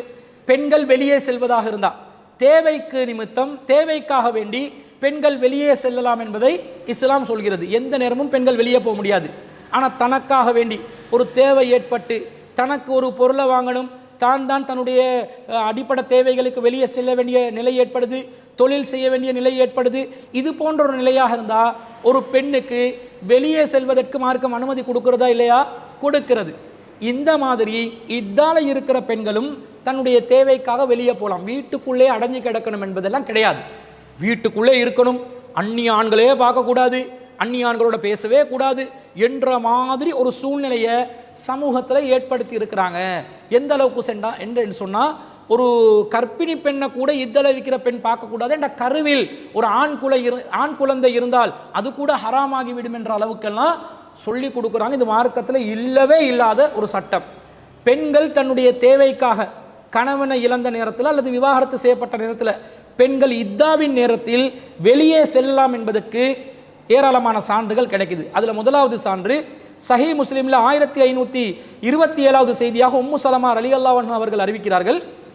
ஃபலம்மா மாத்த அபூ சலமா, எனது கணவர் அபூ சலமா அவர்கள் மரணித்த நேரத்தில் அத்தைத்துன் நபிய ஸல்லல்லாஹு அலைஹி வஸல்லம், நான் ரசூல் ஸல்லல்லாஹு அலைஹி வஸல்லம் அவர்களை சந்திப்பதற்காக வந்தேன்.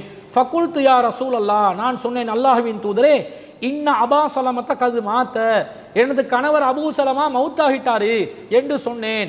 அப்போ ரசூலா கால கூலி, எனக்கு ரசூலா சொன்னாங்க, அல்லாஹ் மஃபிர்லி வலஹு வாக்கிபினி மின்ஹு ஹுக்பா ஹசனா என்ற ஒரு துஆவை நபி ஸல்லல்லாஹு அலைஹி வஸல்லம் அவங்க எனக்கு கற்றுக் கொடுத்தாங்க என்ற செய்தியை உம்மு சலமா ரலியல்லாஹு அன்ஹா சொல்றாங்க. இந்த உம்மு சலமா ரலியல்லாஹு அன்ஹா தான் இன்னா லில்லாஹி வ இன்னா இலைஹி ராஜிஊன் அல்லாஹும்ம அஜுர்னி ஃபீ முஸீபத்தி ஹைரன் மின்னா என்ற அந்த துஆவை ரசூலா கற்றுத் தந்தாங்கன்னு சொல்றாங்க.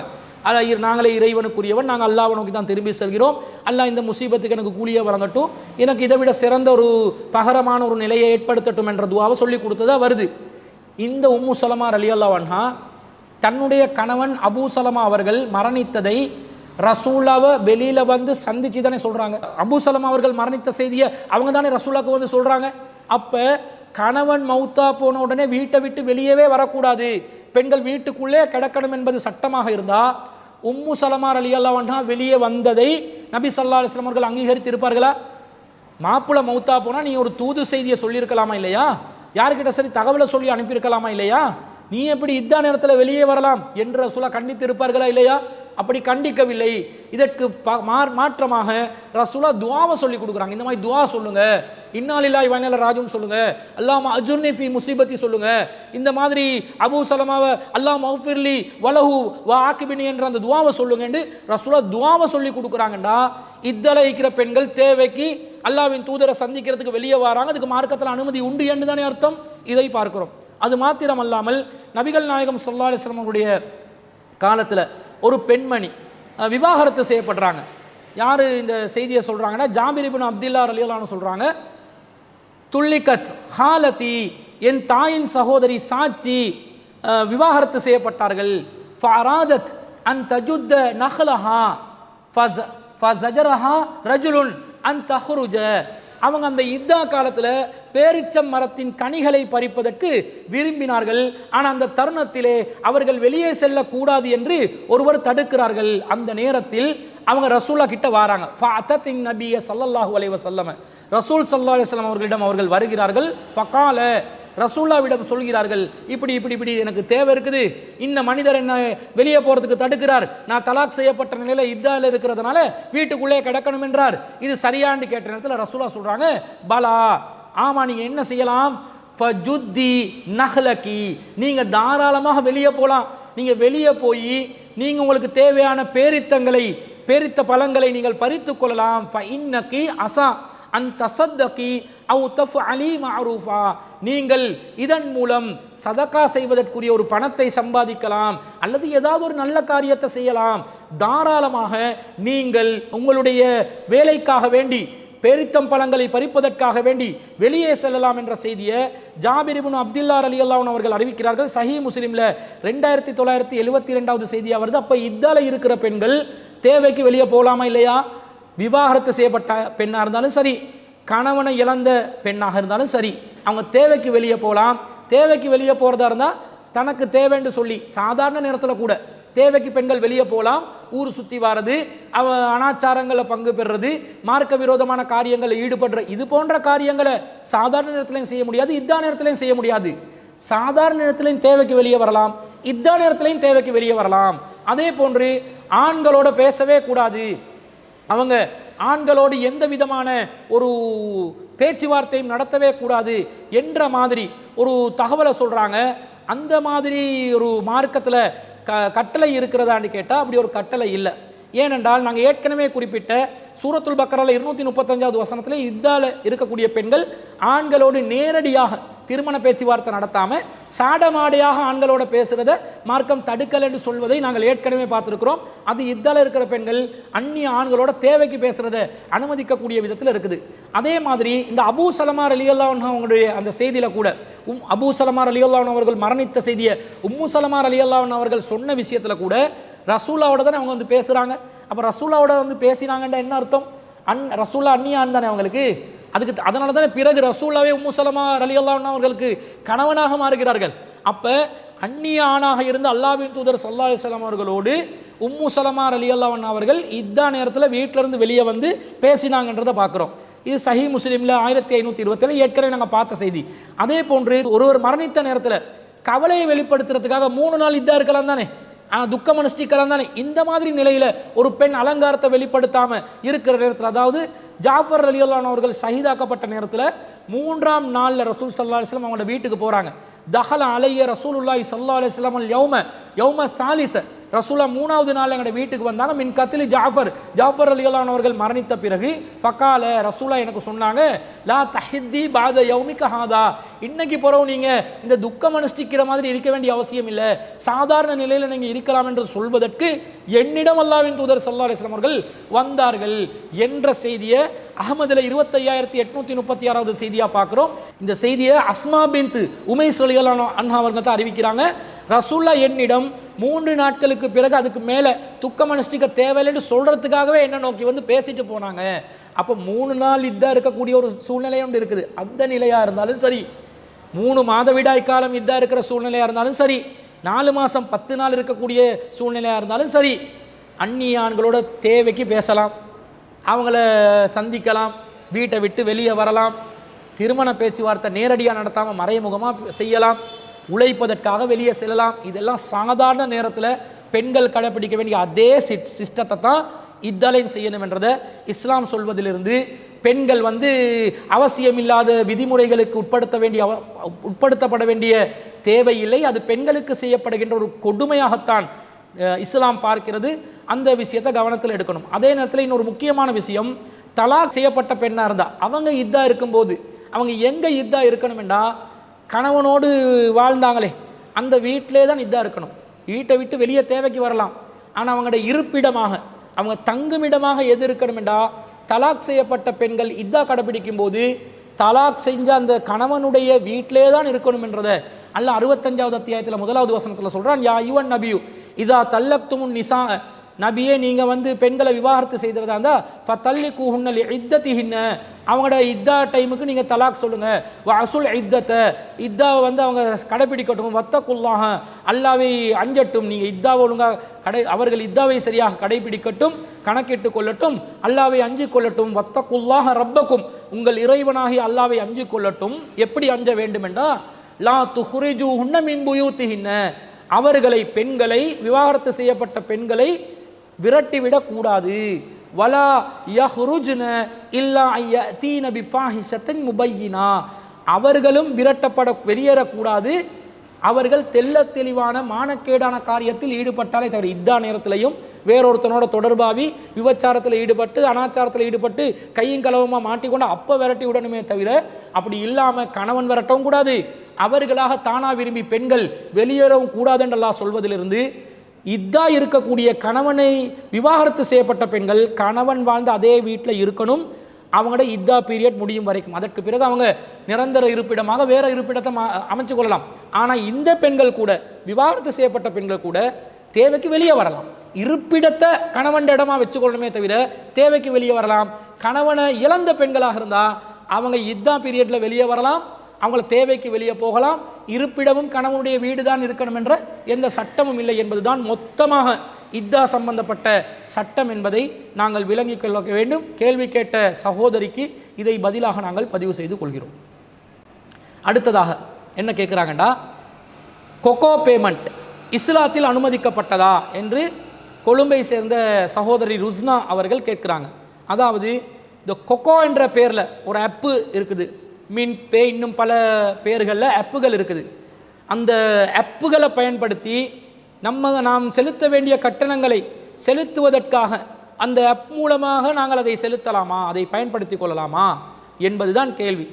என்ன இந்த ஆப்பில் உள்ள விசேஷம் என்ன? எங்கட வங்கி கணக்காலே எங்களுக்கு பேமெண்ட்டோலாம் பண்ணிக்கொள்ளலாம். இன்றைக்கி நிறைய வசதிகள் வங்கிகளால் செஞ்சு கொடுத்துருக்குறாங்க, ஆப்புகளுக்கே கொடுத்துருக்குறாங்க. ஆனால் இதில் என்ன விசேஷம் என்றா, இதில் பை நவ் பே லேட்டர், இப்போ வாங்க பிறகு கட்டு, பிறகு காசை கட்டிக்கோ என்று காலக்கெடு கொடுக்குறாங்க, ஒரு தவணையை கொடுக்குறாங்க. நேரடியாக பேமெண்ட்டை உடனே செய்யாமல் கொஞ்சம் நாள் எடுத்து பிற்படுத்தி அந்த பேமெண்ட்டுகளை பண்ணலாம் என்பதற்கான விசேட ஒரு ஆப்பாக, ஒரு சாஃப்ட்வேராக பயன்படுத்தக்கூடியது தான் இந்த கொக்கோ பேமெண்ட் என்ற மெத்தடு. இது இஸ்லாத்தில் அனுமதிக்கப்பட்டதான்னு கேட்குறாங்க. இஸ்லாத்தில் ஒரு வியாபாரம் ஹலாலான முறையில் நடக்குதா ஹராமான முறையில் நடக்குதான்றதை தீர்மானிக்கிறதுக்கு அதில் வட்டி இருக்குதான்னு பார்க்கணும், சூதாட்டம் இருக்குதான்னு பார்க்கணும், அதே மாதிரி மோசடி இருக்குதான்னு பார்க்கணும். இப்படி மார்க்கம் தடுத்த ஏதாவது ஒரு காரியம் இருந்தால்தான் ஒரு முறை, வியாபார முறையோ வணிக முறையோ அல்லது ஏதாவது ஒரு ப்ரொசீடியர், ஒரு செயற்பாட்டு முறையோ அனுமதிக்கப்பட்டதா தடுக்கப்பட்டதா என்பது தீர்மானிக்கப்படும். இப்போ இது போன்ற மார்க்க விரோத செயல்கள், வட்டி, அதே போன்று சூதாட்டம், ஏமாற்று, மோசடி, இந்த மாதிரி மார்க்கம் தடுத்த காரியங்கள் ஒரு டிரான்சாக்ஷனில், கொடுக்கல் வாங்கலில் இருந்தாலும் சரி, ஒரு செயற்பாட்டு முறையில் ப்ரொசீடியர், ஒரு மெத்தடில் இருந்தாலும் சரி, அது மார்க்கம் தடுக்கும் என்பதுதான் பொதுவான அடிப்படை. பொதுவாக பை நவ் பே லேட்டர், இப்போ வாங்க பிறகு கட்டு என்ற மாதிரி, பிறகு காசை கொடு என்ற மாதிரி இருக்கக்கூடிய மெத்தடில் எந்த சிஸ்டம் உருவாக்கினாலும் நேரடியாகவோ மறைமுகமாகவோ எப்படியாவது வட்டியை கலக்க பார்ப்பாங்க. ஏன்னா லேட்டாகி கட்டுறாங்களா இல்லையா, அந்த லேட் பேமெண்ட் என்ற பேர்லையோ அல்லது தாமதமாக, கால தாமதத்துக்காக வேண்டி கூடுதலான காசை வாடிக்கையாளரிடமிருந்து பெறக்கூடிய விதத்தில் தான் எந்த ஒரு நிறுவனம் எதை உற்பத்தி செய்தாலும், எந்த சாஃப்ட்வேர் அவங்க உருவாக்கினாலும் அதன் மூலம் லாபம் அடைய பார்ப்பாங்க. அப்படிப்பட்ட ஒரு நிலை தான் பொதுவாக எல்லா பேமெண்ட் மெத்தட்களையும் இருக்கும். இந்த கொக்கோ பேமெண்ட்டில் இந்த முறை இருக்குதா என்பதை தான் நாங்கள் ஆய்வு செய்யணும். நான் ஆய்வு செய்து பார்த்த வகையில் 2 விதமான நிலையில் இது நடக்குது. ஒன்று என்ன நடக்குது, வட்டி இல்லாத தவணை, இன்ட்ரெஸ்ட் ஃப்ரீ என்ற முறையில் வாடிக்கையாளர் பொருளை வாங்கி அவர் எவ்வளோ ரூபாய்க்கு வாங்குறாரோ அது சரிசமமான தவணைகளால் பிரித்து அந்த ரூபாவையே பெறக்கூடிய விதத்தில் சில பொருட்களை கொள்வனவு செய்வதற்கு இந்த கொக்கோ பேமெண்ட் அப்ளிகேஷன் அனுமதி அளிக்குது. அதே நேரத்தில் சில பேருக்கு என்ன செய்கிறாங்கன்னா, சில நிறுவனங்கள், சில விற்பனையாளர்கள், சில சப்ளையர்ஸ் அவங்களோட பொருட்களை வாங்குறதா இருந்தால் 10 அல்லது 12% அளவுக்கு அவங்களோட தாமதமாக அந்த பொருட்களை வாங்குவதற்காக வட்டி அறவிடக்கூடிய ஒரு நிலை காணப்படுவதாகவும் இருக்கிறது சில பேமெண்ட்டுகளுக்காக. அதாவது கொக்கோ பேமெண்ட் என்ற எப்போ பொறுத்தளவு அது பொதுவான ஒரு ஊடகம். அந்த ஊடகத்தில் பல விற்பனையாளர்கள் பதிவு செய்திருப்பார்கள். பல கஸ்டமர்ஸ் அதில் பயஸ் அதிலிருந்து பொருட்களை கொள்வனவு செய்வதற்கு அந்த அப்ளிகேஷனை பயன்படுத்துவாங்க. சில நிறுவனங்கள், சில சப்ளையர்ஸ், சில செலர்ஸ், விற்பனையாளர்கள் என்ன செய்வாங்க, நீங்கள் தவணையில் கட்டுங்க ஆனால் வட்டி வேணுமென்றுவாங்க. நேரடி பேமெண்ட் நடந்தால் ஒன் டைம் பேமெண்ட்டாக இருந்தால் வட்டி எதுவும் இல்லை, உள்ள பொருளுடைய விலையே கட்டி எடுங்க. லேட் பேமெண்ட்டாக இருந்தால் அல்லது தவணை முறையில் இன்ஸ்டால்மெண்ட்டாக இருந்தால் நீங்கள் வட்டியையும் கட்டணுமென்றே அவங்க அறிவிச்சிருப்பாங்க அதே அப்ளிகேஷனில். சில பேர், சில சப்ளையர்ஸ், சில விற்பனையாளர்கள் அவங்க என்ன பண்ணுவாங்க, நீங்கள் எது ஒன் டைம் பேமெண்ட்டில் கட்டுறதா இருந்தால் எவ்வளோ கட்டணுமோ அதே தான் தவணைக்கும் வச்சுருக்கிறோம் அப்படின்னு சொல்லியிருப்பாங்க. அப்போ நீங்கள் என்ன பண்ணணும், இந்த பேமெண்ட்டு அப்ளிகேஷனை பயன்படுத்தி கொண்டு எந்த பொருளை நீங்கள் கொள்வனவு செய்கிறீர்களோ அந்த நிறுவனம் கொக்கோ பேமெண்ட் மெத்தட் என்ற அந்த அப்ளிகேஷனில் எப்படி ரெஜிஸ்டர் பண்ணியிருக்கிறாங்க, இன்ஸ்டால்மெண்ட் பேமெண்ட்டில் வட்டியை உள்ளடக்கி இருக்கிறாங்களா இல்லையா, இன்ட்ரெஸ்ட் ஃப்ரீயான நிலையில் இன்ஸ்டால்மெண்ட் வருதா, இன்ட்ரெஸ்ட் உள்ள வட்டி உள்ள நிலையில் தவணைகள் வருதா என்பதை கவனித்து தான் கொக்கோ பேமெண்ட்டில் எதை வாங்கலாம் எதை வாங்கக்கூடாது என்பதை ஒவ்வொருவரும் முடிவு செய்து கொள்ள வேண்டும். அதற்கு என்ன அடிப்படையான முறை என்றால், அந்தந்த நிறுவனங்கள் கொக்கோ பேமெண்ட் அப்ளிகேஷனில் எந்த முறையில் பதிவு செய்திருக்கிறார்கள் என்ற அந்த எக்ரிமெண்ட்டை பார்க்கணும். அந்த எக்ரிமெண்ட்டை பார்த்து தான் நீங்கள் எந்த சப்ளையர்ஸை, எந்த விற்பனையாளரை, செலரை நீங்கள் தொடர்பு கொள்கிறீங்க, அவங்க வட்டி அறவிடுறாங்களா இல்லையான்றதை வச்சு தான் நீங்கள் அந்த நிறுவனத்தில் பொருளை வாங்கலாமா இல்லையான்றதை முடிவு செய்யணுமே தவிர பொதுவாக இதை அறிவித்து விட முடியாது. சில பேர் என்ன பண்ணுவாங்கடா, கொக்கோ பேமெண்ட் அப்ளிகேஷனில் போட்டு எங்களுக்கு கமிஷன் வேணும், நாங்கள் உங்களுக்கு தவணை முறையில் இந்த மாதிரி சலுகை செஞ்சு தரதுனால எங்களுக்கு ஒரு கமிஷனாக ஒரு கணக்கை வெட்டுங்க என்று சொன்னால் அந்த அவர்களுடைய அந்த கமிஷன் என்ற பேரில் வட்டி அறவிடுறதுக்காக வருவாங்க. இந்த மாதிரி செய்தாலும் லேட் பேமெண்ட் பெனல்ட்டி, நீங்கள் தவணையில் ரொம்ப லேட் பண்ணுறீங்க, தவணையும் பிந்தி வர்றீங்க, தவணைக்குள்ளே கட்டினா தான் உங்களுக்கு உரிய அந்த அந்த பொருளுடைய விலையை தருவோம், தவணை உங்களுக்கு பிந்திச்சண்டா அப்போ நீங்கள் பொருளுக்கு கூடுதலான விலை கொடுக்கணும் என்று வந்தால் அப்போ நாங்கள் பயன்படுத்துறதை பொறுத்து தவணையை தாண்டிட்டோம் என்றால் வட்டி கட்ட வேண்டிய ஒரு நிலைமை வரும். வட்டி கட்டினால் வட்டி கட்டிய பாவமும், வட்டி கட்டாவிட்டால் தவணை பிந்தினால் வட்டி கட்டுவேன் என்று வாயால் சொன்ன ஒப்பந்தத்தை ஒப்புக்கொண்ட பாவமும் நடைபெறும் என்ற அந்த விபரீதமும் இருக்கிறது. இதை எல்லாத்தையும் கவனத்தில் கொண்டுதான் கொக்கோ பேமெண்ட்டோ மின்பேயோ எந்த பேரில் ஒரு அப்ளிகேஷன் மூலமாக தவணை முறையில் காசு கட்டக்கூடிய ஒரு சூழ்நிலை ஏற்பட்டால் நாங்கள் யாருக்கு காசு எந்த முறையில் கட்டுறோம் என்றதை வச்சு அந்த அப்ளிகேஷன் மூலமாக அந்த குறித்த நிறுவனத்தோடு கொடுக்கல் வாங்கல் செய்யலாமா இல்லையா என்பதை முடிவு செய்ய வேண்டும் என்பதுதான் அந்த கொக்கோ பேமெண்ட் அப்ளிகேஷன் சம்பந்தமாக கேள்வி கேட்டவருக்கு பதிலாக நாங்கள் பதிவு செய்கிறோம். அதை வச்சு தான் அவங்க அதை முடிவு செய்யணுமே தவிர பொதுவாக இது ஹராம் என்று சொல்லிவிட முடியாது. ஹராமான நிலையும் இருக்கிறது, ஹலாலான நிலையும் இருக்குது. ரெண்டும் கலப்படமான நிலையில் இருக்கும்போது எதில் ஹலால் இருக்குதோ அதில் மட்டும் நாங்கள் தொடர்பு படணும், ஹராத்தை விட்டு நாங்கள் விலகணும் என்பதுதான் மார்க்க நிலைப்பாடாக இருக்கிறது. அதுதான் அந்த கேள்வி கேட்ட சகோதரிக்கு பதிலாக நாங்கள் பதிவு செய்து கொள்கிறோம். அடுத்ததாக என்ன கேட்குறாங்கடா, காஃபிர்களின் மரண நிகழ்ச்சிகளிலும் மையவாடிகளிலும் கபிரிஸ்தானங்களில் கலந்து கொள்ளக்கூடாது, அவர்கள் மையத்தை கண்டால் வேகமாக கடந்து செல்ல வேண்டும் என்று கூறப்படுவது மார்க்க ஆதாரத்துடன் உறுதிப்படுத்தப்பட்டதா? மேலும் தாய் தந்தை முஸ்லிம் அல்லாதவர்களாக இருந்தால், பிள்ளைகள் முஸ்லிம்களாக இருந்தால் அவர்களின் மரணத்தில் கலந்து கொள்வது குறித்த இஸ்லாம் என்ன கூறுகிறது என்று கேட்கிறாங்க. அதாவது தாய் தந்தை காஃபிர்களாக இருந்தால் காஃபிர்களுடைய ஜனாசால கலந்து கொள்ளலாமா, அந்த ஜனாசாக்களை பின்தொடர்ந்து செல்லலாமா, இறுதி அனுஷ்டானங்களில் பங்கு பெறலாமா என்றது ஒரு கேள்வி. அதில் உட்பிரிவாக இன்னொரு கேள்வி, ஒருத்தர் முஸ்லீமாக இருக்கிறார், அவருடைய பெற்றோர்கள் காஃபிராக இருக்கிறாங்க, பெற்றோரே மௌத்தா போயிட்டாங்க, இந்த நேரத்தில் பெற்றோர்களுடைய ஜனாசால கூட கலந்து கொள்ள முடியாதா? சில பேர் சொல்கிறாங்க காஃபிர்களுடைய ஜனாசாவை கண்டா கடந்து போயிடணும், வேகமாக போயிடணும் என்று அவங்கள வெறுத்த மாதிரி நடக்க சொல்லியெல்லாம் சொல்கிறாங்களே, இது உண்மையா என்று கேட்குறாங்க. இது முக்கியமான ஒரு கேள்வி. ஏண்டா நாங்கள் பல மக்களோடு வாழக்கூடிய பல்லின சமூகங்களோடு கலந்து வாழக்கூடிய ஒரு சூழ்நிலையில் வாழக்கூடிய மக்களுக்கு இந்த கேள்விகள் வரும். நாங்கள் இலங்கை திருநாட்டை பொறுத்தவரையில் முஸ்லீம் அல்லாதவர்கள் பெரும்பான்மையாக கொண்ட ஒரு நாடாக இருக்குது. அதனால் இந்த மாதிரி நிகழ்வுகள் இந்த மாதிரி கேள்விகள் அடிக்கடி எழுவதற்குரிய வாய்ப்பு இருப்பதனால இது மிக முக்கியமான கேள்வியாக கருத்தில் கொண்டுதான் இந்த கேள்வியை நாங்கள் தெரிவு செய்திருக்கிறோம். அதில் முதலாவது விஷயம் என்னென்னா, முஸ்லீம் அல்லாத ஒருத்தர் மௌத்தா போகிற சக்கராத்துடைய ஒரு நிலையில் இருக்கிறார். மௌத்தா சக்கராத்தை அடைவதற்கு முன்பதாக நல்லது கெட்டது விளங்கக்கூடிய அந்த சக்கராத்தனை ஒன்றுமே விளங்காது, அவங்க வேறு உலகத்தோட தொடர்பாகிடுவாங்களே, அந்த மாதிரி மயக்கமான நிலை இல்லாத ஆனால் மரணத்துக்கு நெருங்கக்கூடிய ஒரு நிலையில் இருந்தால் எங்களோட கடமை என்ன, அவங்கள சந்தித்து அவங்களுக்கு இந்த லா இலாஹ இல்லல்லாஹ்வை எத்தி வைக்கணும். அந்த டைம்லையாவது அவங்களுக்கு ஹிதாயத் கிடைக்குதா அதற்கான முயற்சியில் ஈடுபடணும்.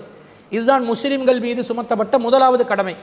இதுக்கு என்ன ஆதாரம் என்று கேட்டால், நபிகள் நாயகம் ஸல்லல்லாஹு அலைஹி வஸல்லம் அவர்கள் தன்னுடைய பெரிய தந்தை அபூ தாலிப் அவர்களுக்கு அவங்க மரணம் நெருங்கின நேரத்தில் ரசூலா போயிட்டு அவங்களோட பேசுகிறாங்க. அவங்க ரசூல் ஸல்லல்லாஹு அலைஹி வஸல்லம் அவங்க சொல்கிறாங்க, என்னுடைய பெரிய தந்தையா அம்மி குல் லா இலாஹ இல்லல்லாஹ், நீங்கள் லா இலாஹ இல்லல்லாஹ் சொல்லுங்கள், கலிமத்தன் அஷ்ஹது லக பிஹா இந்தல்லாஹ், அதை நீங்கள் சொன்னீங்கன்னா நான் அல்லாஹ் கிட்ட உங்களுக்காக வேண்டி சாட்சி சொல்லுவேன் என்று சொன்ன நேரத்தில் அபூ ஜஹ்லு, அப்துல்லா இப்னு உபை, உமையா இவங்க எல்லாம் என்ன சொல்கிறாங்க, அபூ தாலிபே நீங்கள் எங்கட அப்துல் முத்தலிப்ட மார்க்கத்துக்கு மாற்றம் செய்ய போகிறீங்களான்னு சொன்னோடனே அவர் கடைசி வர காட்டில் நான் ஜாஹிலியத்திலே மரணிக்கிறேன்னு மௌத்தா போயிட்டார். இந்த செய்தியை நாங்கள் புகாரியில் 1360வது செய்தியாக பார்க்குறோம். இந்த செய்தியை முஸையப் இப்னு ஹசன் அவர்கள் அறிவிக்கிறார்கள். அப்போ இந்த செய்தியிலிருந்து என்ன விளங்குது, ஒருவர் மரண தருவாயில் இருந்தால், காஃபிராக இருந்தால் எங்களோட முதல் கடமை லா இலாஹ இல்லல்லாஹ் எத்தி வைக்கணும். முஸ்லீமாக இருந்தாலும் லா இலாஹ இல்லல்லாஹ் சொல்லோட மௌத்தாக்குறதுக்கு முயற்சி செய்யணும். காஃபிராக இருந்தால் அந்த கொள்கையை ஏற்றுக்கொள்ள வைக்கணும். அதுவே அவருக்கு மறுமையில் மோட்சம் அடையக்கூடிய ஒரு காரியமாக அமையும் என்பது முதலாவது நம்முடைய கடமையாக இருக்கணும். அபூ தாலிப் அவர்களுடைய விஷயத்தில் ரசூல்லா தோல்வி அடைகிறாங்க. அவர் ஜாஹிலியத்தில் மரணிக்கிறார். யார்? அபூ தாலிப் என்பவர். ஆனால் இதே மாதிரி ஒரு சம்பவத்தில் ஒரு யூத சிறுவன் மரண தருவாயை அடையும் போது ரசூல்லா போகிறாங்க. அந்த யூத சிறுவனுக்கு ரசூல்லா கலிமாவை எத்தி வைக்கிறாங்க. எத்தி வச்சோடனே அஸ்லிம், நீ இஸ்லாத்துக்கு வந்துரு என்று ரசூல் ஸல்லல்லாஹு அலைஹி வஸல்லம் சொன்ன உடனே ஃபனலர இலா அபிஹி வஅவ இந்தஹு, தன்னிடம் இருந்த தனது தந்தையை அவர் பார்த்தான். பார்த்த உடனே ஃபகால லஹு, தந்தை சொல்கிறார், அத்தே அபுல் காசிம், அபுல் காசிம் சொல்வதற்கு நீ கட்டுப்படு என்று சொன்னே. ஃபாசிலம, அந்த சிறுவன் இஸ்லாத்தை ஏற்றுக்கொண்டான். ஃபஹரஜன் நபியு ஸல்லல்லாஹு அலைஹி வஸல்லம், ரசூல்லா உடனே வெளியே வராங்க. வஅவ யகூலு, ரசூலா சொல்லி கொண்டிருந்தாங்க, அல்ஹம்துலில்லாஹ் இல்லதி அன்கதஹு மினன் நார், நரகத்திலிருந்து என்னை பாதுகாத்த அல்லாஹ்வுக்கே எல்லா புகழும் என்று ரசூல் ஸல்லல்லாஹு அலைஹி வஸல்லம் அவர்கள் சொல்லி கொண்டிருந்தார்கள் என்ற செய்தியை சஹீஹுல் புகாரியில் 1356வது செய்தியாக அனஸ் இப்னு மாலிக் ரலியல்லாஹு அன்ஹு அவர்கள் அறிவிக்கக்கூடிய செய்தியாக பார்க்குறோம். இதில் என்ன வருது, ரசூல்லா மரண தருவாயில் இருக்கிறவருக்கு இஸ்லாத்தை எத்தி வைக்கிறார், அவர் இஸ்லாத்துக்கு ஏற்றுக்கொள்கிறார், இதில் வெற்றி அடைகிறாங்க. அபூ தாலிபுடைய விஷயத்தில் தோல்வி அடைகிறாங்க. இந்த ரெண்டுலேருந்து என்ன விளங்குதுன்னா, வெற்றி தோல்வி அடையலாம், ஆனால் எத்தி வைத்தல் காபிரான நிலையில் இருப்பவருக்கு மரண தருவாயில் இருந்தாலும் போய் மார்க்கத்தை சொல்லுங்க, இதுதான் கடமை என்றது ரசூலாவுடைய வழியிலிருந்து நாங்கள் விளங்குறோம். உசுரோடு இருக்கிறவனுக்கு நாங்கள் சொல்கிறது இல்லை, மௌத்தா நெருக்கத்தில் இருக்கிறவனுக்கு சொல்கிறதுக்கு நமக்கு வாய்ப்பு இல்லாமல் இருக்குது. முதல்ல உசுரோடு இருக்கிறவனுக்கு சொல்கிறதுக்கு நாங்கள் பழகிக்கொள்ளணும். அப்போ தான் மௌத்தா போனாலும் அந்த தயக்கம் இல்லாமல், கூச்சம் இல்லாமல், வெட்கம் இல்லாமல் இஸ்லாம் இதுதான் என்றதை பகிரங்கமாக சொல்லக்கூடிய அந்த துணிவு வரும். அதை நாங்கள் பழகிக்கொள்ள வேண்டும், முதலாவது விஷயம். அதே நேரத்தில் ஒரு காஃபிர் மரணித்து விட்டார், அவரை சென்று பார்க்க வேணாம், அவருடைய ஜனாசாவை பின்தொடர வேணாம் என்று ரசூல் ஸல்லல்லாஹு அலைஹி வஸல்லம் நேரடியாக தடை செஞ்ச மாதிரி ஏதாவது செய்தி வருதான்னு கேட்டால், அப்படி நேரடியாக தடை செஞ்ச மாதிரி எந்த செய்தியையும் பார்க்க முடியவில்லை. அதற்கு மாற்றமாக ரசூல் ஸல்லல்லாஹு அலைஹி வஸல்லம் அவர்கள் மரியாதை நிமித்தமாக ஒரு யூதனுடைய ஜனாசா சடலம் தன்னை கடந்து செல்லுகின்ற நேரத்தில் ரசூலா எந்திரிச்சு நின்றாங்க என்ற செய்தியை நாங்கள் சஹீஹுல் புகாரியில் 1312வது செய்தியாக பார்க்கிறோம். இந்த செய்தியை அப்துர் ரஹ்மான் இப்னு அபி லைலா என் ரஹ்மத்துல்லாஹி அலைஹி அவர்கள் அறிவிக்கிறார்கள். எப்படி அறிவிக்கிறாங்கன்னு சொன்னால், கான சஹல் இப்னு ஹுனைஃப் அவர்கள் ரலியல்லாஹு அன்ஹு அவர்களும் கைஸ் இப்னு சஅத் அவர்களும் காயிதைனி பில் காதிசியா என்ற இடத்துல உட்கார்ந்து கொண்டு இருந்தாங்க. ஃபமர்ரு அலைஹிமா பி ஜனாசத்தின், அவர்களை கடந்த ஒரு ஜனாசா போச்சு. ஃபகாமா, எந்திரிச்சு நின்றாங்க. ஃபகீல லஹுமா, அவர்களுக்கு சொல்லப்பட்டது, இன்னஹா மின் அஹ்லில் அர்லி, அன்மின் அஹ்லில் திம்மதி, இவங்க சிறுபான்மை சமூகத்தை சேர்ந்த யூத சமூகத்தை சேர்ந்தவர்கள் என்று சொல்லப்பட்ட உடனே ஃபகாலா, அந்த ரெண்டு நபித்தோழர்களும் சொன்னார்கள், இன்ன நபிய ஸல்லல்லாஹு அலைஹி வஸல்லம் மர்ரத் பிஹி ஜனாஸத்துன், ரசூல்லா இப்படி இருக்கும்போது கூட ஒரு ஜனாசா கடந்து செல்லப்பட்டது. ஃபகாம, ரசூலா எந்திரிச்சு நின்னாங்க. ஃபகீல லஹு, ரசூலாவுக்கு சொல்லப்பட்டது, இன்னஹா ஜனாஸத்து யஹூதியின், இது யஹூதியுடைய ஜனாசா என்று சொல்லப்பட்டது. ஃபகால அலைசத் நஃப்சன், அதுவும் ஒரு ஆத்மா, ஒரு உயிர் இல்லையா என்று ரசூலா கேட்டாங்க என்ற செய்தியை பார்க்கிறோம். இந்த செய்தியிலிருந்து காஃபிரா இருந்தாலும் அந்த பிரேதத்துக்கும் மரியாதையை ரசூல் ஸல்லல்லாஹு அலைஹி வஸல்லம் அவர்கள் செய்திருக்கிறார்கள் என்றால், மரியாதை நிமித்தமாக, கௌரவ நிமித்தமாக அந்த இறுதி சடங்குகளில் நாங்கள் மார்க்கத்துக்கு முரணான சடங்குகளில் பங்கு பெறாமல் அந்த சடலத்தை பார்த்து வர முடியாதா? ஜனாசாவை பார்த்து வர்றதை ரசூலா தடுத்து இருப்பாங்களா? எலும்பியே நின்றாங்களே ரசூல்லா. ஒரு உயிரோடு இருப்பவர்கள் வந்தால் எந்திரிச்சு நிற்க வேணாம் என்று சொன்ன அல்லாஹ்வின் தூதர் அவர்கள் காஃபிரெண்டும் பார்க்காமல் ஒரு ஜனாசா கடந்து செல்லும் போது எந்திரிச்சு நின்றார்களா இல்லையா? அப்போ அல்லாஹ்வின் தூதர் ஸல்லல்லாஹு அலைஹி வஸல்லம் மரியாதை பண்ணியிருக்கிறாங்க, கௌரவிச்சிருக்கிறாங்க. கௌரவம் என்று வருகின்ற நேரத்தில் கௌரவத்தின் ஒரு அங்கமாக முஸ்லிம் அல்லாத ஒருவர் மரணித்திருந்தால் அவரை போய் பார்த்து வருவதில் என்ன பிரச்சனை இருக்குது? எந்த பிரச்சனையும் மார்க்கத்தில் இல்லை என்பதை இந்த செய்தியிலிருந்து நாங்கள் விளங்கிக் கொள்கிறோம். அதே நேரத்தில் அவங்களோட மார்க்க கிரியைகளில் நாங்கள் கலந்து கொள்ளக்கூடாது. வீட்டில் இருந்தால் பார்க்கும்போது மார்க்கத்துக்கு முரணான காரியம் நடந்தால் அந்த சபையில் இருக்கக்கூடாது. சாதாரணமாக வச்சிருக்கிறாங்க, நாங்கள் போய் பார்த்துட்டு வரோம்னா மரியாதை நிமித்தம் பார்த்துட்டு வரலாம். ஜனாசாவை பின்தொடர்ந்து போகிறோம், முஸ்லீம் அல்லாதவர்கிட்ட மார்க்கத்துக்கு முரணான ஒரு சடங்கு நடக்குதா, அப்போ கலந்து கொள்ள இயலாது. மார்க்கத்துக்கு முரணான சடங்கு இல்லாமல் சாதாரணமாக ஒரு முஸ்லீம் ஜனாசாவை சுமந்து சென்றால் எப்படி போவாங்களோ அந்த மாதிரி சுமந்து போகிறாங்க. அப்போ அவங்களுக்கு ஒரு உதவியாக அதை சுமந்து செல்வதில் தப்பு கிடையாது. அதே மாதிரி அடக்கம் செய்கிற இடத்துல அவங்க அல்லது தகனம் செய்கிற நேரத்தில் அவங்க மார்க்கத்துக்கு முரணான காரியங்களில் ஈடுபடும் போது நாங்கள் என்ன செய்யணும்? அந்த இடத்துலேருந்து தகனம் என்பது மார்க்கத்துக்கு முரணானது, கலந்து கொள்ள இயலாது. அடக்கம் செய்கிறாங்க, மார்க்கத்துக்கு முரணான காரியங்கள் நடத்துகிறாங்களா, அப்போ அந்த இடத்துல இருந்து நாங்கள் தவிர்த்து கொள்ளணுமே தவிர மொத்தமாகவே எந்த வகையிலுமே போகக்கூடாது என்ற மாதிரி இல்லை. மார்க்கத்துக்கு முரணான காரியம் நடந்தால் அத்தகைய சபைகளை நாங்கள் புறக்கணிக்கணும் என்பது பொதுவாக குர்ஆனில் சொல்லப்பட்ட விதி. 4வது அத்தியாயத்தில் 140வது வசனம், வகத் நஸ்ஸல அலைக்கும் ஃபில் கிதாப், இந்த வேதத்திலே உங்களுக்கு சொல்லப்பட்டுள்ளது, அன்னிதா சமயத்தும் ஆயாத்தில்லாஹி யுக்ஃபரு பிஹா வ யுஸ்தஹ்ஸவு பிஹா, நீங்கள் ஒரு அல்லாஹ்வுடைய வசனங்கள் கேலி செய்யப்பட்டாலோ நிராகரிக்கப்பட்டாலோ ஃபலா தகூது மஹும் அத்தா யகூலு ஃபி ஹதீஸின் கைரிஹி, அவர்கள் வேறு செய்திகளில் மூழ்கும் வரைக்கும் அவர்களுடன் நீங்கள் அமராதீர்கள். இன்னக்கும் இதன் மிஸ்லுஹும், அப்படி நீங்கள் அமர்ந்தால் நீங்களும் அவர்களை சேர்ந்தவர்கள் என்று அல்லாஹ் தஆலா குர்ஆனில் சொல்கிறான். அப்போ மார்க்கத்துக்கு முரணா குஃபுர் நிகழ்த்தக்கூடிய விதத்தில், இஸ்லாத்தை கேலி செய்யப்படக்கூடிய விதத்தில் ஒரு சபையில் ஒரு பேச்சு நடக்கும் என்றால் அதில் கலந்து கொள்ள வேணாம், அவங்க வேறு செயல்களில் ஈடுபடும் வரைக்கும் என்று சொல்வதிலிருந்து மார்க்கத்துக்கு முரணான காரியம் நடக்கும்போது வெளியே வந்துடணும். மார்க்கத்துக்கு முரணாக இல்லாத நேரத்தில் அந்த சபைகளில் ஆஜராகலாம் என்பது இந்த குர்ஆன் வசனத்திலிருந்து விளங்கிக் கொள்கிறோம். அதே மாதிரி நபி ஸல்லல்லாஹு அலைஹி வஸல்லம் அவர்கள் நமக்கு கடுமையான எச்சரிக்கையை விடுக்கிறாங்க. பிற மத கலாச்சாரம், மத அனுஷ்டானங்கள் நிகழும் போது அதில் நாங்கள் சேர இயலாது. நல்லிணக்கம் என்ற பேரில், சமூக ஒற்றுமை என்ற பேரில் மார்க்க கிரியைகள், அவர்களுடைய மார்க்கம் சம்பந்தப்பட்ட விஷயங்களில் ஈடுபடுவதற்கு நமக்கு அனுமதி இல்லை. ரசூலா சொல்கிறாங்க, மன் தஸப்பஹ பிகௌமின் ஃபஹுவ மின்ஹும், யார் பிற மத கலாச்சாரங்களை பின்பற்றுவார்களோ அவரும் அவர்களை சேர்ந்தவர் என்ற செய்தியை அப்துல்லா இப்னு உமர் ரலியல்லாஹு அன்ஹு அறிவிக்கிறாங்க. அபூதாவுதில் 3513வது செய்தியாக நாங்கள் பார்க்கிறோம். அப்போ மார்க்கத்துக்கு முரணாக மத அனுஷ்டானங்கள் நிகழும் போது அந்த மத அனுஷ்டானங்களிலும் கலந்து கொள்ள முடியாது. நாங்கள் கலந்து கொள்ளாமல் மார்க்கத்துக்கு முரணானது நடக்கும்போது அந்த சபையில் கூட நாங்கள் நிற்க முடியாது. மார்க்கத்துக்கு முரணில்லாத விதத்தில் மரியாதை நிமித்தமாக அந்த சபைகளில் போய் கலந்து மார்க்கத்துக்கு முரணான காரியங்கள் நிகழாத நேரத்தில் பார்த்து வரலாம். மார்க்கத்துக்கு முரணில்லாத விதத்தில் ஜனாசா பின்தொடரப்படுமே ஆனால் அப்போது பின்தொடரலாம். மார்க்கத்துக்கு முரணில்லாத விதத்தில் அடக்கம் செய்கின்ற நிகழ்வு நடக்கும் என்றால் அப்போது கலந்து கொள்ளலாம். முரண் நடந்தால் ஒதுங்கிக் கொள்ள வேண்டும் என்பதுதான் இஸ்லாம் சொல்வதே தவிர காஃபிட்ட ஜனாசாவை கண்டோன்னே வேகமாக ஓடு, காஃபிட்ட ஜனாசாவை கடந்துரு, பார்த்துராதே, போயிராதே என்று அடிப்படைவாதத்தை பேசக்கூடிய விதத்தில் எங்கேயும் குர்ஆன் ஹதீஸில் இல்லை. அப்படி சலஃபிகளோ யார் சொல்லியிருந்தாலும் அவர்கள் குர்ஆனுக்கு மாற்றமாக, ஹதீஸுக்கு மாற்றமாக இட்டுக்கட்டி மனோ இச்சையின் அடிப்படையில் தான் சொல்லியிருக்கிறார்களே தவிர காஃபிர்களோட ஜனாசாவை கலந்து கொள்ளவே கூடாது என்றால் அதற்கு தெளிவான நேரடி நஸ்ஸு உள்ள ஆதாரங்கள் வேண்டும். அப்படி இல்லாமல் இந்த மாதிரி கண்டிஷனோட கலந்து கொள்ளலாம், இந்த கண்டிஷன் மீறப்பட்டால் கலந்து கொள்ளக்கூடாது என்பதுதான் இஸ்லாம் சொல்லக்கூடிய விதிமுறையாக இருக்கிறது என்பதை கேள்வி கேட்ட சகோதரர் அவருக்கு பதிலாக பதிவு செய்து கொண்டு இந்த வாரத்திற்கான சிடிஜேயின் உங்கள் கேள்வி நேரம் நிகழ்ச்சியை இத்துடன் நாம் நிறைவு செய்து கொள்கிறோம். உங்களுடைய மார்க்க ரீதியான கேள்விகளை திரையில் தென்படக்கூடிய வாட்ஸ்அப் இலக்கத்திற்கு நீங்கள் எழுத்தில் அனுப்பி வைத்தால் உங்களுடைய கேள்விகளை இலகுவாக புரிந்து பதிலளிப்பதற்கு அது இலகுவாக இருக்கும். அதே நேரத்தில் கேள்வி கேட்கும் போது உங்களுடைய பேரையும் ஊரையும் பதிவு செய்வதற்கு மறந்து விடாதீர்கள் என்பதையும் குறிப்பிட்டு இந்த வாரத்துக்கான கேள்விகளை இத்துடன் நாங்கள் நிறைவு செய்து கொள்கிறோம். வாஹிரு தாவானா அனில் ஹம்துலில்லாஹி ரப்பில் ஆலமீன். சுப்ஹானக அல்லாஹும்ம வ பிஹம்திக அஷ்ஹது அல்லா இலாஹ இல்லா அன்த அஸ்தக்ஃபிருக வ அத்தூபு இலைக்.